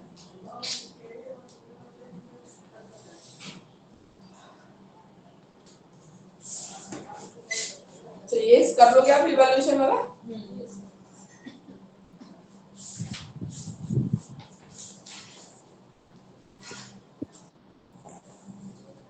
Systematic investment plan, SIP. Ma'am books में एक ड्राइंग है, उसको ड्राइंग बनाना है। क्या? बुक्स एक ड्राइंग नहीं, ड्राइंग नहीं बनानी है, ड्राइंग नहीं बनानी है, बस आपको एक्सप्लेन करना है, समझाना है। ठीक है, जो स्कूल हेड है, ठीक है, उनको जो डाइवर्स नीड्स है, टीचर की नीड का ध्यान रखना है, लर्नर की नीड का, और स्टेक होल्डर, पार्टनर कौन है? पेरेंट्स। ठीक है, अल्टीमेटली वो पे कर रहे हो आपके स्टेक होल्डर्स हैं। ठीक है, वो रहेंगे सही बच्चे तभी रहेंगे, है ना, बच्चों को तभी रखेंगे या निकाल देंगे, उनके हाथ में होता है। तो सबकी डिफिकल्टीज की, प्रॉब्लम्स को सुनना, उसको दूर करना, ताकि स्कूल एफिशिएंटली रन कर सके। ठीक है, और ये लास्ट में टेक्स्ट बुक, वर्कबुक, ये तो अपने आप ही कर लो जाना। ठीक है, ऑनलाइन स्टूडेंट्स आप लोग भी कर लोगे अपने आप, इसमें कुछ नहीं है। Reconstruct of learning resources, text book, workbook, multimedia. Text book वगैरह तो हमने फर्स्ट ईयर में भी पढ़ रखा था, qualities of a good text book, workbook, ठीक है, एंड मल्टीमीडिया। ठीक है, ये अपने आप पढ़ लीजिएगा आप लोग। डायमेंशंस ऑफ स्कूल हो गया, तो ये पेपर यहाँ पे आपका खत्म होता है। ठीक है, ऑनलाइन स्टूडेंट्स, एनी इश्यूज, कोई दिक्कत? पढ़ लोगे वो topic? Yes ma'am. Yes ma'am. ठीक है, चलिए ठीक है। नेक्स्ट यस क्लास में मैम। हम gender, school and society paper start करेंगे। ठीक है, तो वो मैम बुक लेके बैठिएगा 5th day and it will be your last paper. आपका लास्ट पेपर होगा 5th डे, क्योंकि योगा वाला पेपर अपने आप ही पढ़ना होता है, ठीक है, कि वो आसन से पढ़ाऊंगी नहीं, वो अपने आप ही पढ़ना होता है। क्या मैम? कौन सा पेपर मैम? योगा वाला जो पेपर है वो कौन अपने आप ही पढ़ना होता है। कौन सा हमारे पेपर VIP मैम? में नहीं पढ़ाया, हमारे तो वर्कशॉप लगवा देता पूरे दिन में, योगा और सीखो, कौन आसन में योगा वाला पेपर IT में भी होता है। एक क्लास से करवा तुम्हें वीडियो दिखाएंगे जब बाबा रामदेव।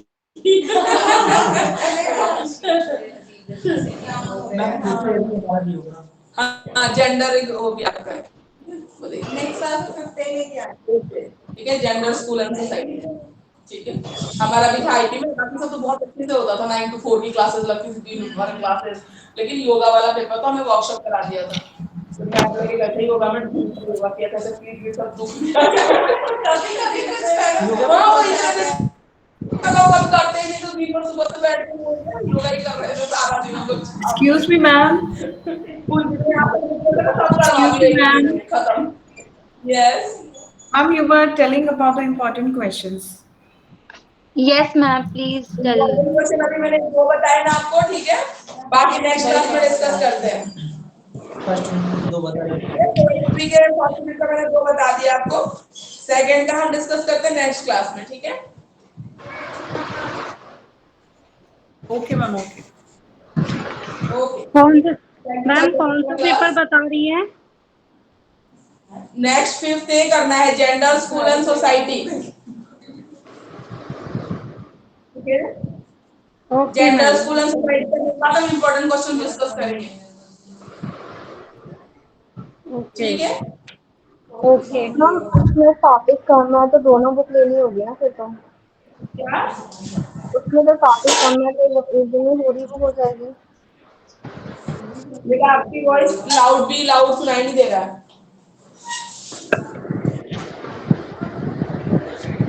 क्या बोल रहे हो बोलो।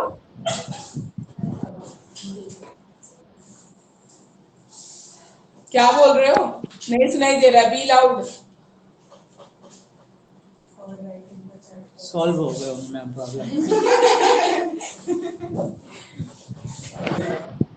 Bye bye.